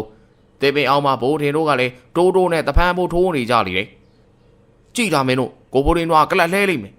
ကိုသားနွားဂျိုးကုတ်ပြီမခေဘူးဗျာအေးဟုတ်တယ်အချိန်တန်ကြာတဲ့ခါမှာတာရရဲ့နွားဟာနောက်ကိုစုပ်ကာနဲ့ပြေးလီတော့သည်ပြေးသည်ဆိုတာနဲ့တခါတည်းတန်းမပြေးပဲပြေးလိုက်ပြန်ခွေးလိုက်နဲ့မောင်ဘိုးတွေတို့တစ်ပင်ရိတ်နာကိုပြေးလာရမောင်ဘိုးထင်တဲ့တာကြီးကလောက်စလုံးများစိမ့်စားအောင်များကိုလွယ်တဲ့ထည့်ပြီးတစ်ပင်မောင်ကိုအလင်းများတက်ပြေးလီတော့တယ်ကြံသူများကမောင်ဘိုးတွေနဲ့တာကြီးတို့ကိုကြောင်ကြည့်ကနေလို့ကြံသောသူများကလည်းလိုက်ခွေနေတဲ့ဖိုးထွေးရဲ့နွားကိုကြိတ်လုံးနဲ့ဝင့်ပြကနဖားကျိုးကိုအတင်းလိုက်ဆွဲလီတော့တယ်ဒီလိုနဲ့ဖိုးထွေးရဲ့နွားနဲ့တာရရဲ့နွားနှကောင်မှာဒိုင်ယာပရဘွားနဲ့နွားတိုက်ပွဲကပြီးဆုံးသွားလီတော့တယ် ဦးအောင်ကသူ့ရဲ့အိမ်ရောက်တန်းလျားမှာထိုင်နေတဲ့မောင်ဘိုးတင်ကိုစူပူနေတယ်။စူရသည့်အကြောင်းကလည်းဖိုးထွေးနဲ့ตาရတို့ရဲ့နွားများဒဏ်ရာများကြလာကြတာကြောင့်လူကြီးများကစူငေါ့၍မေးမြန်းတဲ့အခါနောက်ဆုံးလက်သေးမောင်ဘိုးတင်ဖြစ်နေသည့်အတွက်ဦးအောင်မှစူနေခြင်းဖြစ်တော်တယ်။ကောင်းလေးမင်းကွာနွားသွားကြောင်းနဲ့ကောင်းလေးနောက်လိုက်ပြီးတော့နွားတိုက်ခိုင်းရတယ်လို့ကွာ။အဘကျုပ်ကိုပဲငေါ့ကျုပ်ကတိုက်ခိုင်းလို့ဘာလို့ပြောရလဲ။ပြောတဲ့ကောင်ကျုပ်သွားလို့မယ်။မင်းကအခုထိဝင်မခံသေးဘူးလား။ဟာအဘလည်းဗျာကျုပ်တိုက်ခိုင်းတာမဟုတ်ပါဘူးဆိုမှပဲကျုပ်ကကိုဘိုးလေးနွားကိုသားနွားကိုနိုင်မမလားပဲပြောတာကျန်တာသူတို့ဘာသာတိုက်တာပဲကျုပ်နဲ့ဘာမှမဆိုင်ဘူးမင်းရှောက်ပြောနေတာမဟုတ်လားမယုံရင်ตาရေးတို့အောင်မြင့်တို့ကြော်လင်းတို့မေးကြည့်ဗျာကျုပ်ပြောတာဟုတ်တယ်ဆိုတော့အဘကျုပ်ငေါ့ထားတဲ့အတွက်အခုဝယ်ပေးရမယ်ဟွန်းလာကြည့်သေးအဘမတရားမလုပ်တတ်ပါဘူးဗျာကျွန်တော်သိပါတယ်ဟေးကောင်မင်းလာမြောက်မနေနဲ့ငါမမြောက်တတ်ဘူးရောက်မြောက်တာမဟုတ်ပါဘူးဗျာကျုပ်ကအမှန်တရားကိုပြောတာပါအဘရဲ့တပည့်ဘိုးထင်ဆိုတဲ့ကျုပ်ကအဘနာမည်ကိုထိခိုက်အောင်မဟုတ်တာလုပ်ပါမလားဗျာအဘတိတာစဉ်းစားကျုပ်ရင်နှွေးသွားခန့်လိုက်အောင်မရင်နှွေးချမ်းလေးတောက်ပြီးတော့သာစဉ်းစားတော့ဦးအောင်ဘာမှပြန်မပြောခင်မောင်ဘိုးတင်စပွဲကုန်းမှရင်နှွေးအိုးကိုယူလိုက်ပြီးမိဖို့ကြောင့်ပဲထွက်သွားကရင်နှွေးကိုရင်နှွေးဖြည့်ပြီးတော့ပြန်လာပြီးတဲ့နောက်စပွဲကုန်းမှာတင်လိုက်ပြီးတော့အဘဒီမှာရင်နှွေးကျုပ်ရွာထဲသွားလိုက်အောင်ပဲဗျာဦးအောင်ကအိမ်အောင်မှရှိတဲ့အိမ်တိုင်းမှာချိတ်ထားတဲ့လွဲကိုယူပြီးအိမ်ဝိုင်းပြင်ထွက်သွားတဲ့မောင်ဘိုးတင်ကိုကောင်းလေးမင်းကိုမနှက်ပြန်အလုပ်ခိုင်းမယ်တော့သိလားညမှပြောတော့ဘာကြီးကျုပ်တန်းကျုပ်သွားထိုးလိုက်အောင်ပဲသွားပြုတ်မောင်ဘိုးတင်ကအိမ်ဝိုင်းပြင်ကိုထွက်ရင်းနဲ့ပြန်အော်၍ပြောလိုက်ပါတော့တယ်ဘေးပင်ရွာလည်းမှာရှိတဲ့မကြီးပင်များစွာပေါက်ရောက်နေကအေးများတဲ့မကြီးပင်ရိတ်အောက်မှာဖြစ်တော်တယ်အဲ့ဒီရိတ်အောက်မှာဘေးပင်ရွာသားများသာမကတခြားရွာသားများပါစုယုံနေကြတယ်လောက်စလုံးကြီးတန်ကြိုထိုးကြတဲ့မောင်ဘိုးတင်တို့အဖွဲ့တန်ကြိုမထိုးတော့ပဲလူကြီးလူငယ်လူရွယ်များစုယုံနေတဲ့နေရာကိုဝင်ကြည့်လိုက်ကြတယ်ရွာသားများကငွေကြေးဖြစ်ကိုမီထိုးနေကြတယ်ကိုမီဆိုဒီမှာဒိုးသီး10လုံးကိုထိုးမိတန်ကြိုကွင်းတကွင်းစာအကွာဝေးဖြစ်တန်းပြီးတော့စိုက်ထားရတယ်အဲ့ဒီတန်းထားတဲ့ဒိုးသီး10လုံးရှိမှစီးတစ်ခုတားထားတယ်အဲ့ဒီစီးရဲ့အတွဲမှာပေါက်ဖြစ်ပြီးတရားမဝင်ပါကိုမီတန်ကြိုထိုးရမှာဒိုင်ရှိတယ်ဒိုင်ကကိုမီထိုးမဲ့သူကိုအရင်ငွေဘလောက်ထိုးမယ်ဆိုတာကိုမေးရတယ်တကွင်းကို3ချိန်ထိုးလို့ရတယ်တစ်ချက်တည်းတော်လို့ကတော်နိုင်တယ်3ချိန်ထိုးခြင်းအပေါင်း6ကအကြီးဆုံးဖြစ်တယ်3ချိန်လုံးတစ်ကြီးကြရင်တစ်3လုံးဖြစ်ကတစ်ချိန်နဲ့အလုံးရဲ့အများကြီးရင်လည်းပွက်တီကိုခေါ်တယ်တစ်ချိန်နဲ့10လုံးတစ်ခါတည်းလဲကဂါကြီးကိုခေါ်ကဒိုင်းမှတန်းရော်ပေးရတယ်အဲ့ဒီဂါကြီးကဖြစ်ခဲလီတယ်လောင်းစားကိုတော့ကြေးလက်တော့အများမှာတရားဝင်ကစားနေကြတယ်ထိုးသားများအကုန်ထိုးပြီးကဒိုင်းလုံးသူကနောက်ဆုံးမှထိုးကအယောစားလုပ်ကြတယ်အခုမောင်ဘိုးတင်ဒိုင်းဖြစ်သူနားကိုတိုးရကြည့်နေလေတယ်ဒိုင်းကတခြားရွာသားဖြစ်ပြီးပေပင်ရွာကိုအမြဲတမ်းရောက်သူဖြစ်ကမောင်ဘိုးတင်နဲ့တိသူလည်းဖြစ်တယ်ဒိုင်းကရပ်ပလင်းကိုဘေးမှာချပြီးတော့သူ့လှည့်ကြတိုင်းတစ်ချိန်မော့နေသူပြက်တော့တယ်မောင်ဘိုးတင်ကဒိုင်းသားမှာနေ၍ဘေပင်ရွာသားများထိုးသောအခါအော်ဟစ်အားပေးနေလေတယ်တိကဲနောက်တစ်လာဗျာအိုးတစ်သုံးစုံရှေ့ကြီးပြို့နိုင်သွားတော့ထိုးသားသည်ကမောင်ဘိုးတင်ကိုကြည့်ပြီးတော့ရီပြကလက်ပြနေလေတယ်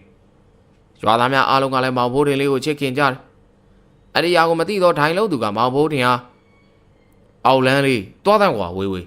မင်းကောင်ရှုံးအောင်အောက်လန်းနဲ့လှုပ်ထားမှာလားခွေးကသာအောက်လန်းလေးတွားငါနာထွက်သွားစမ်းတွားကွာမောင်ဘိုးတင်ကဒိုင်းလုံးသူတခြားရွာသားမှအဲ့ဒီလိုပြောတဲ့အခါကိုမီထိုးတဲ့တန်ကြိုတန်ကွင်းကိုကင်ထားကငုတ်တုံမေ့နေတော့တာရမှဟေးလူခင်ဗျဘာဆောက်စကားပြောရလဲတာရကတန်ကြိုနဲ့မောင်ဘိုးတင်ကိုပြောဆိုပြီးဒိုင်းဟာပြစ်ဖို့လှုပ်ရဘေးမှာလူကြီးများကဝိုင်းဆွဲထားလိုက်ကြလေတယ်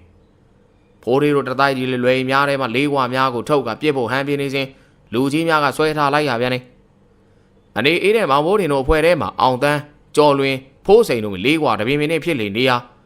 လူရွယ်တချို့မှထိမ့်သိမ့်လိုက်ရပြန်နေ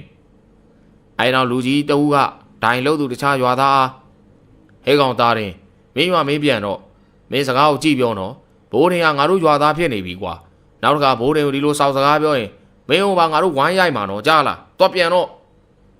ရွာထဲမှာလှဖေဦးမြည်ရတဲ့လူကြီးမှဒိုင်လို့သူကိုငောင်ခမ်းပြောဆိုကပြန်ခိုင်းလိုက်တော့တယ်ထိုသူပြန်သွားမှရွာသားများဟာမောင်ဘိုးတင်အနားကိုလာကပခုံးကိုပုတ်၍ဘိုးတင်အေးစိတော့ဘာမှဖြစ်ဘူးမင်းတို့ထိရင်ငါတို့ဘေးပင်အောင်ထိတာနဲ့တူတူပဲကွာကလေးဥက္ကရာကြီးများဖြစ်ကြတဲ့ဖိုးထွေးနဲ့ตาရသည်ပဲမောင်ဘိုးတင်ပခုံးကိုတစ်ဖက်တစ်ချက်ဖတ်ထားကဘိုးတင်ငါတို့ညလူပြိုလဲမှာလိုက်ခဲ့ပါလားကြက်ကာလာသားကျကျွေးမယ်လေကွာဖိုးထွေးကိုကြည့်ကမောင်ဘိုးတင်ကမဆိုင်မတွခေါင်းငိမ့်လိုက်တော့တယ်ခေါင်းညင်ရသည့်အကြောင်းကလည်းရှိသည်ကြက်ကာလာသားကျကျွေးမိမဟုတ်ပါလားတို့ပေမဲ့မောင်ဘိုးတင်ကြက်ကာလာသားတစ်ခုတည်းကြောင့်ခေါင်းငိမ့်ခြင်းမဟုတ်ပေစကားလေးနဲ့သူဟာပြောသည်ကိုရွာသားအားလုံးမကျင်မနှက်ဖြစ်နေကြသည့်အတွက်မောင်ဘိုးတင်ကျေနပ်ခြင်းဖြစ်သလို သူ့ဘော်ကောင်းသည့်ဒီရွာမှာအခြေချနိုင်ရန်ကြိုတင်ကသရိုသမီးရှာကြည့်ထားပြီဟုတွေးလိုက်ချင်းကြောင့်ဖြစ်ပါလေတော့တယ်မောင်မိုးရင်ညနေဆောင်ရင်အိမ်ပြန်လာလိအိမ်ရောက်သည်နဲ့ဦးအောင်မကောင်းလေးမင်းမနှက်ပြန်မင်းရွာကိုသွားရမယ်မောင်မိုးရင်ကဦးအောင်ကိုကြည့်ပြီးတော့မျက်ရည်များဝိုင်းလာတယ်ဝိုင်းနေတဲ့မျက်ဝန်းထဲမှာမျက်ရည်များဟာဘယ်ဘက်မှအရင်ကတဖြည်းဖြည်းကျလာသလိုညာဘက်မှလည်းတဖြည်းဖြည်းကျလာလေတယ်မောင်မိုးရင်ကကျလာတဲ့မျက်ရည်များကိုလက်ကောက်ဝန်းနဲ့တုပ်လိုက်ပြီးအေးပါဗျာအဘကျုပ်ကိုမနေစေချင်တော့ရင်လည်းကျုပ်ပြန်ပါမယ်အဘကိုကျုပ်ပြစ်တွေလုံးမြင်လဲခွင့်လို့ဟာကောင်မင်းဘာတွေပြောနေတာတော့ဟာအဖကျုပ်ပြန်ခိုင်းနေတာမဟုတ်ဘူးလားကဲဒီကောင်လေးတော့ကြောင်တောင်နဲ့မနှက်ဖြန်ညိုမအောင်သွားခေါ်ပြီးတော့မင်းတို့ရွာထဲမှာတရေပူးနေတဲ့လူရှိတယ်ငါ့ကိုလာခေါ်ထားတယ်သူတို့ပြောပုံညာအဲ့တရေကိုမင်းအောင်နိုင်တယ်သွားထုတ်လိုက်ပြီးရင်ငွေ90တောင်းခဲ့မင်းကအစိတ်ယူကြားပါလားဟာအဖစိုးစိုးကလေးအဲ့လိုပြောမှာပေါ့အဲ့လိုပြောရင်ဘာပြောအောင်မလို့လဲကျုပ်ကတော့အဖပြန်ခိုင်းတယ်ဒီမှာဝမ်းနေနေလိုက်တာဗျာဒါနဲ့ကိုညုံမအောင်မခေါ်ပဲတခြားလူခေါ်ရင်ရလာပါရတယ်လေမင်းကကူးရမယ်ကောင်ဟိန်းနဲ့ဟန်နဲ့တော့နေကလေးဆိုပြီးတော့အထင်မသေးအောင်ပညာသာပြလိုက်ငနက်ကိုခေါ်သွားကြည့်ဟာငနက်ကိုမခေါ်ပါဘူးဗျာတရေတကောင်ကျုပ်ဖမ်းခဲ့အခုသမင်းစားပြီးကိုဘိုးလေးတို့စီသွားလိုက်အောင်မယ်ဗျာမင်းကတော့အိမ်ကိုကတ်တယ်ကိုမရှိဘူးကောင်လေးဟာကြောင်ရင်ထဲမှာကြက်သားကြော်ထားတယ်ထည့်စားလိုက်ပြီးရင်အပေါ်ကကောင်မတွေကိုကျွေးရမယ်ရက်ရောက်ပြီနော်မီးဘိုထဲမှာပြင်ဆင်ထားတယ်မင်းရွာထဲမသွားခင်ကျွေးခဲ့ဟုတ်ကဲ့ပါမောင်ဘိုးတင်အောင်ဦးဦးရဲ့စကားကိုဖြေပြီးတော့မိဖို့ကြောင့်ဘက်စီကိုထွက်ခွာလာခဲ့ပါလေတော့တယ်ဖိုးတွင်းနဲ့သားတို့လူပြိုပေါက်စာများဘင်းကြိုတလက်ဖြစ်အိမ်ကြီးတိမ်ရှိလမ်းတွင်လက်ဆွမ်းပြနေသည်မောင်ဘိုးတင်ဒီကဖိုးတွင်းတို့ယူလာတဲ့ကြက်ကာလာသားကြက်ကိုတယောက်ထဲနောက်မှနေပြီးတော့လွေးနေတယ်တချင်းတစ်ပုတ်ပြီးတဲ့အခါမှာဖိုးတွင်းကမောင်ဘိုးတင်ဟာဘိုးတင်မင်းငေါ့တခုကူညီမလားပြောလေကိုဘိုးတွင်းငေါ့ဒီကမိကျုပ်စာပေးပေးပါလားကွာမောင်ဘိုးတင်ခိတ္တများစဉ်းစားလိုက်တယ်မျက်နှာမှာလည်းအနေငယ်ပြုံးလာကပေးလို့ရပါတယ်ဗျဒါပေမဲ့ကျုပ်ကလည်းတခုတော့ကူညီရမယ်ပြောကွာကူညီမယ်မနေ့ကကျုပ်ရွာကိုသွားမှာကိုဘိုးလေးလိုက်ခဲ့ရမယ်ဖိုးလေးကခဏစဉ်းစားလိုက်ပြီးတော့ဘယ်လောက်ကြာမှာလဲမင်းကသွားတာတရက်တော့ကြာတယ်ဗျနောက်နေ့တန်းပြန်လာကြတာပေါ့အေးကွာလိုက်မယ်ကွာမင်းသာစားပေးစိတ်ချဗျာကိုဘိုးလေးရတယ်အခုသွားပေးမယ်ပေးစားဟာမလုံနိုင်ဘူးဟာကောင်ရအခုတော့စိတ်ရှုံမင်းရွာမှာပြန်လာမှာပေးပြီလေကွာနော်ပြီးတာပဲဗျာမနှဆောသွားမယ်နော်ထမင်းထုတ်ခဲ့အောင်ဖိုးတွင်းနဲ့မောင်ဘိုးတင်တို့စကားကိုနားထောင်နေတဲ့တာရကမောင်ဘိုးတင်ဟာဘိုးတင်ငါ့ကိုလိုက်လို့ရလားရတာပေါ့ဗျာလိုက်မှသေးကြလားသေးကြတယ်ကွာဘိုးတင်အဲ့ဒါဆိုရင်ကျုပ်အိမ်လာခဲ့ဗျာအိမ်တော့မလာဘူးကွာဟိုရွာအထွက်ကစောင့်နေမယ်လေအဲ့ဒါဆိုလည်းပြီးတာပဲဗျာပြီးတော့ကျုပ်ကစေးသွားကုမှာတော့တခုတော့မှားထားအောင်မယ်ကျုပ်လူနာကိုကုနေတဲ့အချိန်ကျရင်ကျုပ်ကိုလေးစားဆက်ဆံမကြလားမောင်ဘိုးတင်ရဲ့စကားကြောင့်ဖိုးတွင်းနဲ့တာရဟာမောင်ဘိုးတင်ကိုငေး၍ကြည်နေပါလေတော့တယ်မောင်ဘိုးတင်တို့၃ယောက်မနက်ဝေလီဝေလင်းကလေးကပေပင်ရွာမှထွက်လာခဲ့ကြတယ်အပသွားထုံးမဲ့မောင်ဘိုးတင်တို့၃ယောက်နဲ့အငယ်ဆုံးသောမောင်ဘိုးတင်မှာဆက်ရဖြစ်လေတယ်၃ယောက်လုံးလွယ်တယောက်လုံးလွယ်ကတွေ့ရငှက်များကိုပြစ်နေကြလေတယ်မောင်ဘိုးတင်ကလမ်းမှာဖိုးတွင်းနဲ့တာရတို့ဟာမှားကြားနေသေးတယ်တပည့်တို့ဘိုးတင်ဘယ်ရတပည့်လေကွာငါတို့အဖော်လိုက်တာနော်အေးပါဗျာမေ့သွားလို့ပါဒါမဲ့အပမီနဲ့အိမ်ရောက်နေကြုတ်ပြောတာတွေတော့အလိုက်တသိနဲ့လုပ်ပေးဗျာနော်အေးပါကွာဒါနဲ့ကိုဘိုးတွေးတို့ကိုသားတို့ကတရေကြောက်တယ်လားကြောက်တော့ကြောက်တာဗောကွာမင်းကလည်းကျုပ်ပါတာပဲဗျာမကြောက်ပါနဲ့ကျုပ်တင်းချိုင်းသွားပြီးတော့တရေမွေးရအောင်ပဲဟာအဲ့ဒါဒီလေမင်းကလှုပ်တက်နေပြီလားဟာနည်းနည်းတော့ဖြစ်နေပါပြီမကြခင်လက်တွေ့သိရမှာဗောနော်မောင်ဘိုးတွေတို့၃ယောက်တင်းစင်းရွာကိုလမ်းလျှောက်လာလျာနေမုန်းတဲ့ချိန်မှာညောင်မင်းကြီးနားကိုရောက်လာခဲ့လေတယ်မောင်ဘိုးတွေကညောင်မင်းကြီးကိုမြင်တဲ့အခါမှာကိုဘိုးလေးနဲ့ကိုသားတို့အဲ့ညောင်မင်းသားမှာနားထောင်အောင်ဗျာတေးတမောအိတ်လို့ကောင်းတယ်အဲ့ပင်ရဖိုးတွေကအုံဆိုင်နေညောင်မင်းကြီးကိုကြည့်ကဘိုးတယ်မင်းအပင်ရတရေတွေပါလေရှိမှပုံကြီးနော်ကိုဘိုးတွေကလည်းဗျာတရေရှိတော့လေအစင်ပြေတာဗောတခါလည်းဖမ်းသွားအောင်ပဲလေဗျာဟန်ကြတာဩမင်းကတော့လေပြောတော့မယ်မောင်ဘိုးတင်တော့လဲညောင်မင်းကြီးအောက်မှာဝင်ကဓမင်းကြိုင်များကိုဖွင့်ပြီးတော့ဓမင်းစားရန်ဟန်ပြင်လိုက်နေတယ်မောင်ဘိုးတွေကဥအောင်စီရင်ခန်းထဲမှာတရေမြင်တိုင်းတဲ့မန်တန်ကိုအလွတ်ကျက်ပြီးရွက်ကလက်ညှိုးနဲ့သူ့ရဲ့မျက်လုံးကိုကွင်းထားလိုက်တယ်။တာရကသူ့ရဲ့ဓမင်းကြိုင်ထဲမှာဟင်းနဲ့ဓမင်းကိုအနှဲငယ်ယူကညောင်မင်းကြီးပတ်ဝန်းကျင်ကိုပတ်လိုက်ပြီးစားကြပါတောက်ကြပါစားဦးစားပြားကိုတင်မြောက်ပါတယ်။ကိုသားကဘာလုပ်တာလဲဗျာ။ငါတောထဲကိုအဲ့လိုလုပ်တတ်တယ်ကွာ။ပြီးတာပဲဗျာ။ကဲစားကြစားပြီးဝင်ခဏမေးကြမယ်။သူတို့အားလုံးဓမင်းစားနေကြလိမ့်တယ်။မောင်ဘိုးတွေကဓမင်းစားနေစဉ်မှာတာရပတ်ထားတဲ့ဓမင်းဟင်းများအနားကိုတဲမကြီးတကောင်ညောင်မင်းပင်စီမှာထွက်လာက ရှောက်လှမ်းလာနေတာကိုတွေးလိုက်ရလေတယ်။မောင်ဘိုးတင်ကတစ်ချက်ပြုံးလိုက်ကထမင်းကိုသာဆက်၍စားနေလေပါတော့တယ်။မောင်ဘိုးတင်တို့ထမင်းစားပြီး၍ညောင်မင်းကြီးပေါ်တွေ့တက်နေတဲ့ຫນွယ်များကိုပကတ်ပုံပြုတ်လို့၍မေးနေကြရင်စကားပြောနေကြလေတယ်။ဘိုးတင်မင်းဘင်ဂျိုတီးတဲ့ချင်လားငါတင်ပေးမယ်လေ။တော်ပါကိုဘိုးတွေကခမည်းကိုရွာလူကြီးသားမို့မခင်လေးဖေကလေးခွားနဲ့မထုတာတင်နဲ့။ဟာကောင်ဘိုးတင်မင်းကငါဂီတကိုမခံစားတတ်ဘူးပဲ။မောင်ဘိုးတင်ရဲ့စကားကိုတာယာကကြိတ်ပြီးတော့ရင်းနေလေရာဖိုးတွေတိတ်တော့မကျေနပ်ပြီ။မကျေမနပ်ဖြစ်နေတဲ့ဖိုးတွေကိုမောင်ဘိုးတင်ကစကားဆိုလိုက်တယ်။ကျုပ်ကဘုံတီးကျင်တာဗျာ။ဟာမင်းကလည်းအဆန်းကြီးပါလား။ကျုပ်ဘုံလိုချင်တယ်ဗျာ။မင်းဘိုးတော့ဝယ်ခိုင်းလေဘိုးတင်ဟာ။စဉ်းတော့စဉ်းစားထားတယ်ဗျာ။ကျုပ်ဘုံတီးပြီးတော့လူပြိုလဲရင်ခမရတို့နှစ်ယောက်လိုက်ရမှာနော်။ဖိုးတွေနဲ့သားတို့ငြိမ်သွားလေတယ်။ပြောရသည်မဟုတ်မောင်ဘိုးတင်ကပြောရင်တကယ်လို့သည်ဒေါက်တာဘင်းညိုစားဘုံနဲ့အစားထိုးမြူပြောကခက်ချီမြူတွေးနေပုံပေါ်တော့ဤသူတို့သုံးယောက်စကားမပြောဘဲအတန်းကြားငြိမ်နေတော့တယ်အဲအချိန်မှာမောင်ဘိုးတင်အိတ်နေတဲ့ຫນွယ်ကျိုးနားမှာလှုပ်ရမ်းလာရာဖိုးတွင်းနဲ့သားကမျက်လုံးများပြူးကျဲသွားပြီးဘိုးတင်မင်းຫນွယ်တွေလုံနေတယ်ဟာမောင်ဘိုးတင်ကຫນွယ်ကျိုးများပေါ်မှာအောက်ကိုဆင်းလိုက်လေတယ်ဖိုးတွင်းနဲ့သားသည်လည်းလိုက်ပါဆင်းလိုက်ခါမောင်ဘိုးတင်အနားကိုသွားရက်နေလိုက်တယ်မောင်ဘိုးတင်ကညောင်မင်းကြီးကိုကြည့်ပြီးတော့ပြုံးကတရေတကောင်မွေးမလို့ရှာနေတာအတော်ပဲတင်းတိုင်းသွားစရာမလိုတော့ဘူးမောင်ဘိုးတင်ရဲ့စကားကြောင့်ဖိုးတွင်းနဲ့သားတို့လန့်ဖြန့်ကမောင်ဘိုးတင်နောက်ကိုဝင်လိုက်လေတယ်မောင်ဘိုးတင်တဲ့ကြီးတဲ့ဘိုးတွင်းနဲ့သားဒီကခလေးသားမောင်ဘိုးတင်ရဲ့နောက်မှာရက်လိုက်ပြီးမောင်ဘိုးတင်ပကုံးကိုကိုင်းကဘိုးတင်ငါကြောက်တယ်ကွာမင်းဘာတွေလုံးမလို့လဲမကြောက်ပါနဲ့ဗျာဘိုးတင်ပါရင်ဘယ်သူမှဒုက္ခမရောက်စေရဘူးအေးပါကွာခင်ဗျားတို့ကြောက်စရာလန့်စရာတွေမြင်ရရင်မပြေးနဲ့နော်ပြေးရင်တော့ကြုတ်လဲတောင်းမြူနိုင်ဘူးမောင်ဘိုးတင်ရဲ့စကားကြောင့်ဖိုးတွင်းနဲ့သားတို့ခေါင်းကိုသာညှိလိုက်ပြီးအတန်မထွက်တော့ပြီအတန်မထွက်တော့သူတို့ဟာမောင်ဘိုးတင်မှနောက်လှည့်ကြည့်လိုက်ပြီးကြောက်နေစမ်းပါလေဗျာအေးပါကွာမင်းကိုအားကိုးပါတယ်ဘိုးတင်ဟာဟုတ်တယ်အားကိုးပါတယ်ကွာဖိုးတွင်းနဲ့သားတို့စကားကြောင့်မောင်ဘိုးတင်ကျင်းနဲ့စွာတစ်ချက်ပြုံးလိုက်ပြီးညောင်မင်းကြီးကိုကြည့်ကမန်နန်တပုတ်ကိုမျက်လုံးမှိတ်ပြီးတော့မန်ပါနဲ့ရွတ်လိုက်ကဒီပင်ကတည်းရဲ့နင်းကုန်ကမွေးခြင်းနဲ့လက်ခံကအခုချက်ချင်းငါရှိလာခဲ့မောင်ဘိုးတင်ကစကားဆုံးတာနဲ့ညောင်မင်းကြီးရဲ့ပင်စီမှရှုပ်ပွားနေတဲ့ဇပင်ကိုဖားရချထားပြီးဇနွေးများပမာဝင်းဝါနေတဲ့မျက်နာမှာမျက်စိတို့ကမဲနေနေတယ်အမေအောင်ထမိန်ကြီးကိုရင်ရှားထားပြီးတော့အကြည့်ရဆိုးတဲ့တရေမာတကောင်မှမောင်ဘိုးတင်မလန်းမကန်းတွေရက်နေလေတယ်ဖိုးထွင်းနဲ့ตาရတို့ဒီကတုံရင်နေပြီးမောင်ဘိုးတင်ပခုံးကိုသာတင်းတင်းစုပ်ကင်ထားကြရာကိုဘိုးတင်နဲ့ကိုသာကျုပ်ပခုံးကျိုးတော့မယ်ဗျနားလိုက်တာဗျလွတ်ကြအောင်ကြောက်လို့ပါကွာဘာမှမကြောက်နဲ့ကျုပ်ရှိတယ်အေးပါကွာမောင်မိုးတွေကကြံသူနှစ်ယောက်ကိုမကြောက်ရင်ပြောလိုက်ပြီးတရေမကိုစိတ်စိတ်ကြည့်ကတရေမနင်းနာမည်ဘယ်လိုခေါ်လဲမြခင်ကိုတရေမပြောလိုက်တော့ကြောင့်သူကြီးအမေနာမည်နဲ့တူပါလားဟုတွေးလိုက်တယ်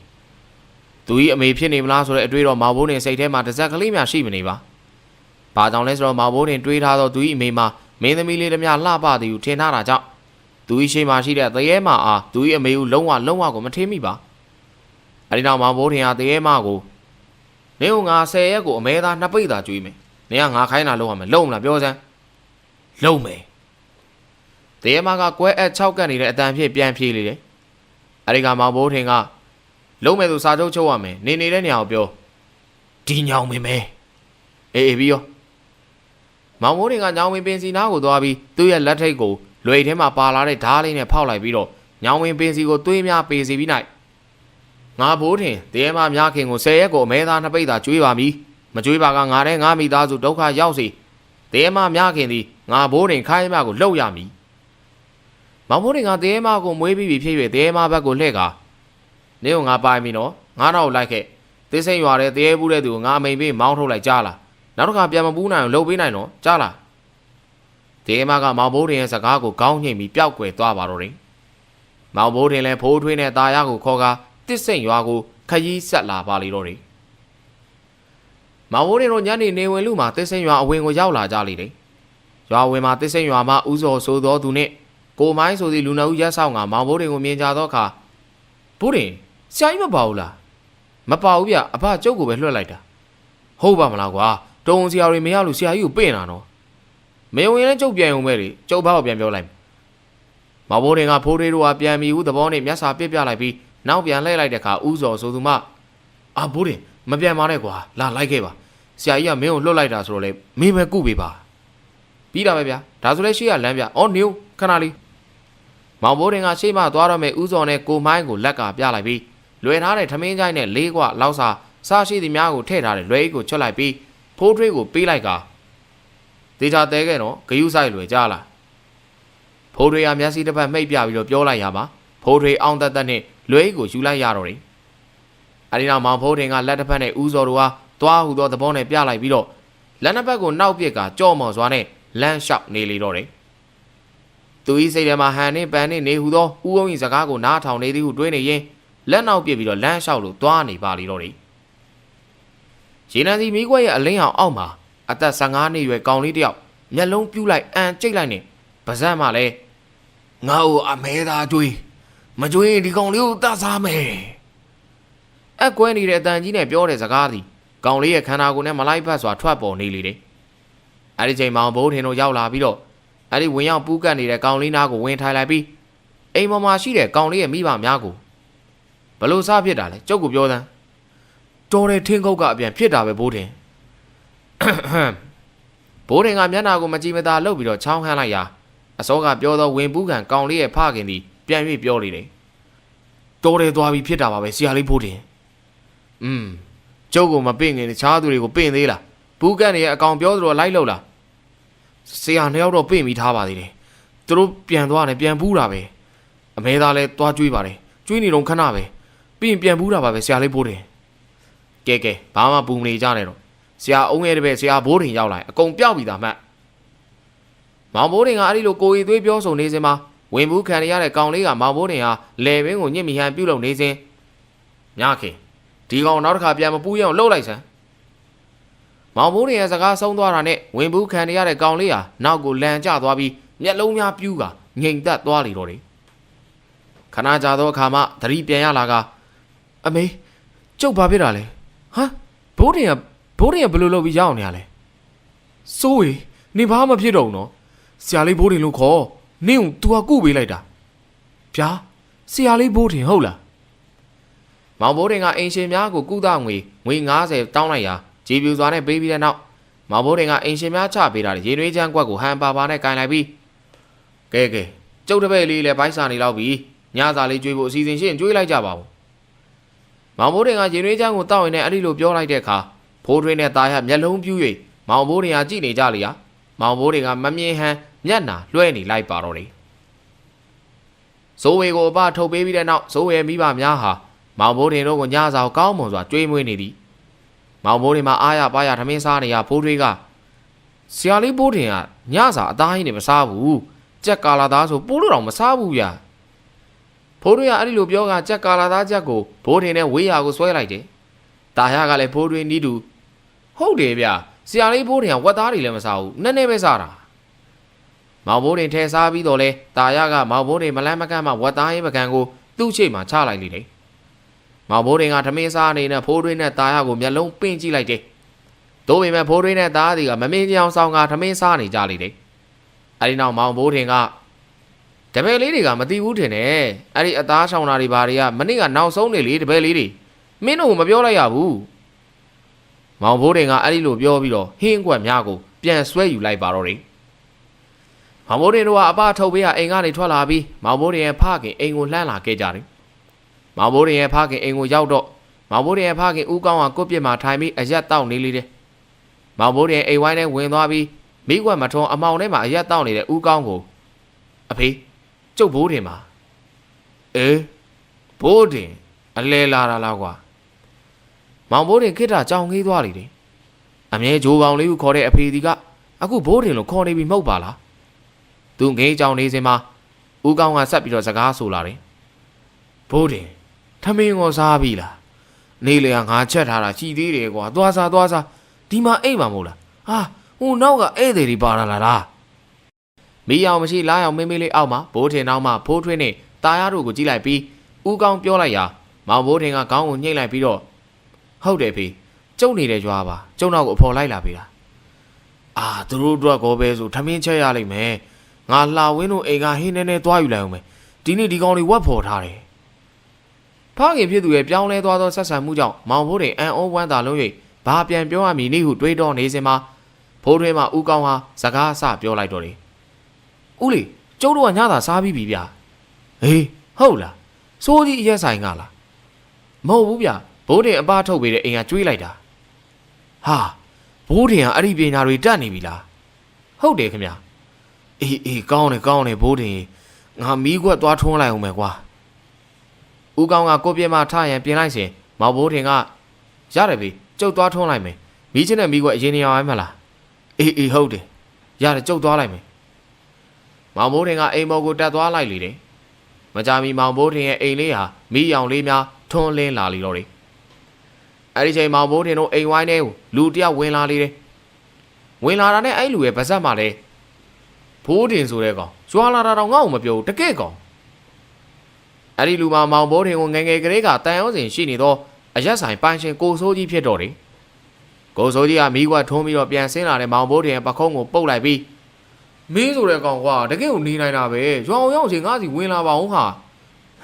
မနက်မှဝင်မလို့ပဲဦးစိုးကြီးကတမင်းစားပြီလားမင်းငါ့ရင်လိုက်ခဲ့ကွာငါကြက်ကာလာသားချက်ထားတယ်စားပြီဗျာအဲ့ဒါဆိုလည်းငါဟင်းသေးခဲ့မယ်ကွာအဲ့လိုလဲကောင်းတာပဲဗျာဆိုင်းတောင်းနေစကားပြောရတာပေါ့တမင်းဧည့်သည်တွေဒါလုံးတက်လားကိုစိုးကြီးကလက်မပါဇက်ထက်မော့ပြရင်လည်းပြောလိုက်ရမလုပ်တတ်ဘူးဗျာဒါပေမဲ့အဖေတို့တော့ယူပေးခဲ့ပါဦး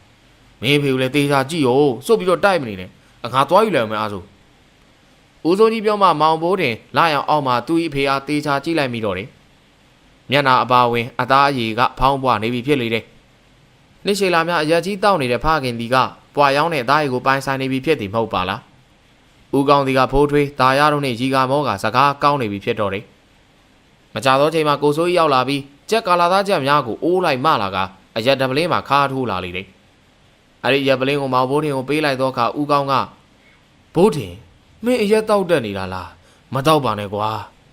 မတောက်ပါဘူးဗျအဖေတို့ကြောက်မှားလိုက်တာငါလည်းအရက်များနေပြီအရက်ရဲ့ကြေးကြုံဖြစ်ပြီးတော့မင်းကငါအပြစ်ဖို့မိတယ်ငါတောင်းမှန်ပါတယ်ကွာဦးကုန်းပြောတာမှန်တယ်ကွာတကယ်တော့ဒါမင်းနဲ့ဘာမှမဆိုင်ပါဘူးကွာထားလိုက်ပါတော့ဖေဟာအခုပြပြပါစားကြတောက်ကြတော့ဗောနော်အရက်တော့မတောက်ကြဘူးနော်အင်းပါဗျသူတို့အားလုံးလဲရီကာမောကနေစားတော့ဝိုင်းလေးကစိုးပြေးသွားရှိနေပြီအရီနာဦးစိုးကြီးပြန်သွားချိန်မှာမောင်မိုးတင်တို့အိတ်ဖို့ပြင်ဆင်လိုက်ကြပြီးအိတ်ဆက်လိုက်ကြတော့လေတယ်သူတို့အိမ်မောကြနေတဲ့အချိန်မှာအိမ်ကွတ်ပြစ်ပေါ်မှာအမျိုးသမီးတူထိုင်နေပြီးတော့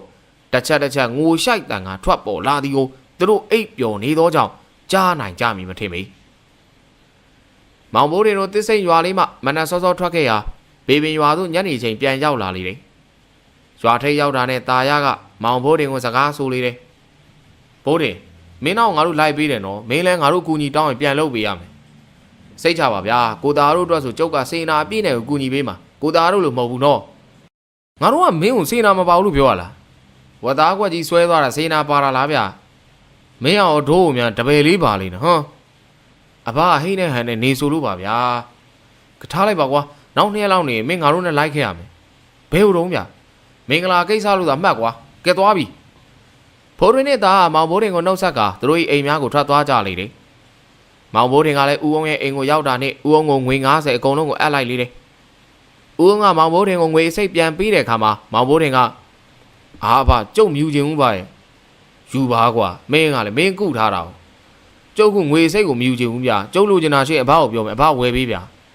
အေးပါကွာအဲ့ဒါဆိုလည်းကောင်းပြီမင်းလိုအပ်တာရှိရင်သာပြောကွာပြောမှာပါဗျမောင်ဘိုးတင်ရဲ့စိတ်ထဲမှာ6လုံးဘက်ဘုံကိုတွေးနေသည်ဆိုတာဦးအောင်မသိနိုင်ပြီဦးအောင်ကမောင်ဘိုးတင်နဲ့အတူပါလာတဲ့တရေမအားခြံဝါမှာတွေးလိုက်ရ၍မင်းတကောင်ဖမ်းခဲ့တာလားဟုတ်တယ်ဗျဘယ်နားလေးနေရာပေးရမလဲဗျမင်းရေသွားချိုးပြီးနားလိုက်တော့ငါပဲကြည့်လို့လိုက်ဟုတ်ကဲ့ဗျမောင်ဘိုးတင်ကလွယ်ကိုအိမ်အောင်မှာချိတ်ကအိမ်မော်ကိုတက်သွားလေတော့တယ်ဦးအောင်ကခြံဝါကိုသွားလိုက်တဲ့အခါခြံဝါမှာရက်နေတဲ့ညောင်မင်းကြီးမှတရေမတွေးလိုက်ရာနင်းကညောင်မင်းကတစီမဟုတ်လားဟုတ်တယ်နင်းကိုဘိုးတွေကဖမ်းလာလားအော်ဘူးငါလိုက်လာတာနင်းနဲ့သူနဲ့ဘာဆိုင်လို့တော့အဲ့ဒါငါသားဟင်ဦးအောင်ကတစေမကိုတေချာကြည့်လိုက်ကနင်းပြန်တော့နင်းနဲ့ဘိုးတွေကဘာမှမဆိုင်ဘူးနင်းနဲ့သူနဲ့ဘဝချားနေပြီပြန်တော့မပြန်ဘူးငါစကားကိုနားမထောင်ဘူးပေါ့ ဦးအောင်ကခြံဝါမှာရှိတဲ့ဩဇာပေမအရွက်ကိုခူးကာမြေအောက်ကိုချလိုက်ပြီးဖနှောင်းနဲ့ပေါက်ကပြန်ကောက်ပြီးတော့တဆေမကိုပြစ်ပေါက်လိုက်တဲ့အခါတဆေမအနာကိုအရေးမဲများစွာဦးအောင်ရဲ့အိမ်ဝိုင်းထဲမှာထွက်လာပြီးတဆေမကိုရစ်ပတ်ပြီးတော့ရွာအပြင်ကိုတဲဆောင်သွားပါလေတော့တယ်အဒီနောက်ဦးအောင်လည်းတပ်ပြင်းတစ်ချက်ကိုလေးပင်စွာချလိုက်ပြီးတော့အိမ်အောက်မှာရှိတဲ့တန်းလျားမှာထိုင်နေခဲ့ပါတော့တယ်များမကြပြီးရေမိုးချိုးပြီးတဲ့မောင်မိုးတွေကတန်းရမှာလာထိုင်ပြီးအဖကျုပ်ခေါ်လာတဲ့ကောင်မရောလူလေးအဲ့ဒီလိုမခေါ်နဲ့လေအဖပဲအဲ့လိုပြောရမယ်ဆိုဦးအောင်ခိတ္တငြိမ်သက်သွားပြီးတဲ့နောက်ကောင်းလေးမင်းခေါ်လာတဲ့သူ့ကိုငါလွတ်လိုက်ပြီဟာဘာလို့လဲဖရဲ့စာချုပ်တော်ချုပ်ထားပြီးပြီကိုဘာမှမဖြစ်ပါဘူးကွာငါလွတ်လိုက်တာအဲ့ဒီတည်းမှာကျုံအမေရဲ့နာမည်နဲ့လာတူနေတယ်ဗျအဖရဲ့နာမည်သာတူတာပါဗျာကျုံအမေရဲ့ရုံနဲ့တော့တခြားစီနေမှာသူကြောက်စရာရုပ်ကြီးလေကျုံအမေကမင်းသမီးလေးလိုလှတဲ့ရုပ်လာမှမဆိုင်ပါဘူးဖရာသိလားစပွဲကုံပေါ်မှာရှိတဲ့ရင်နွေးချမ်းအိုးထဲမှာရင်နွေးချမ်းကိုရင်နွေးပကံလုံးထဲကိုငှဲ့ပေးရင်းနဲ့ပြောနေတဲ့မောင်ဘိုးတင်ကိုဦးအောင်တယောက်ဂယူနာတက်စွာကြည့်ရင်တဆေမာကြီးဟာသူ့ရဲ့အမေဖြစ်သည်ဆိုတဲ့ကိစ္စအားဖုံးကွယ်ထားလိုက်ပါလေတော့တယ်ဟုတ်ကဲ့ပါဒီနေ့ကျွန်တော်မြန်မာ Ghost Story Channel ကနေအောင်လန်းဘိုးတင်ဇာတ်လမ်းတွေကိုတင်ဆက်ပေးခဲ့တာဖြစ်ပါတယ်နောက်နေ့မှလည်းဆက်လက်ပြီးတော့အပိုင်းဆက်တွေကိုတင်ဆက်ပေးသွားအောင်မှာဖြစ်ပါတယ်ခင်ဗျအဲ့ခါမှလည်းလာပြီးတော့နားဆင်အားပေးကြပါဦးဒီနေ့မှအချိန်ပေးပြီးတော့နားဆင်ခဲ့တဲ့ပရိသတ်များအားလုံးကိုကျေးဇူးထူးပဲတင်ပါတယ်ခင်ဗျာကျွန်တော်အန်ခင်မူပါ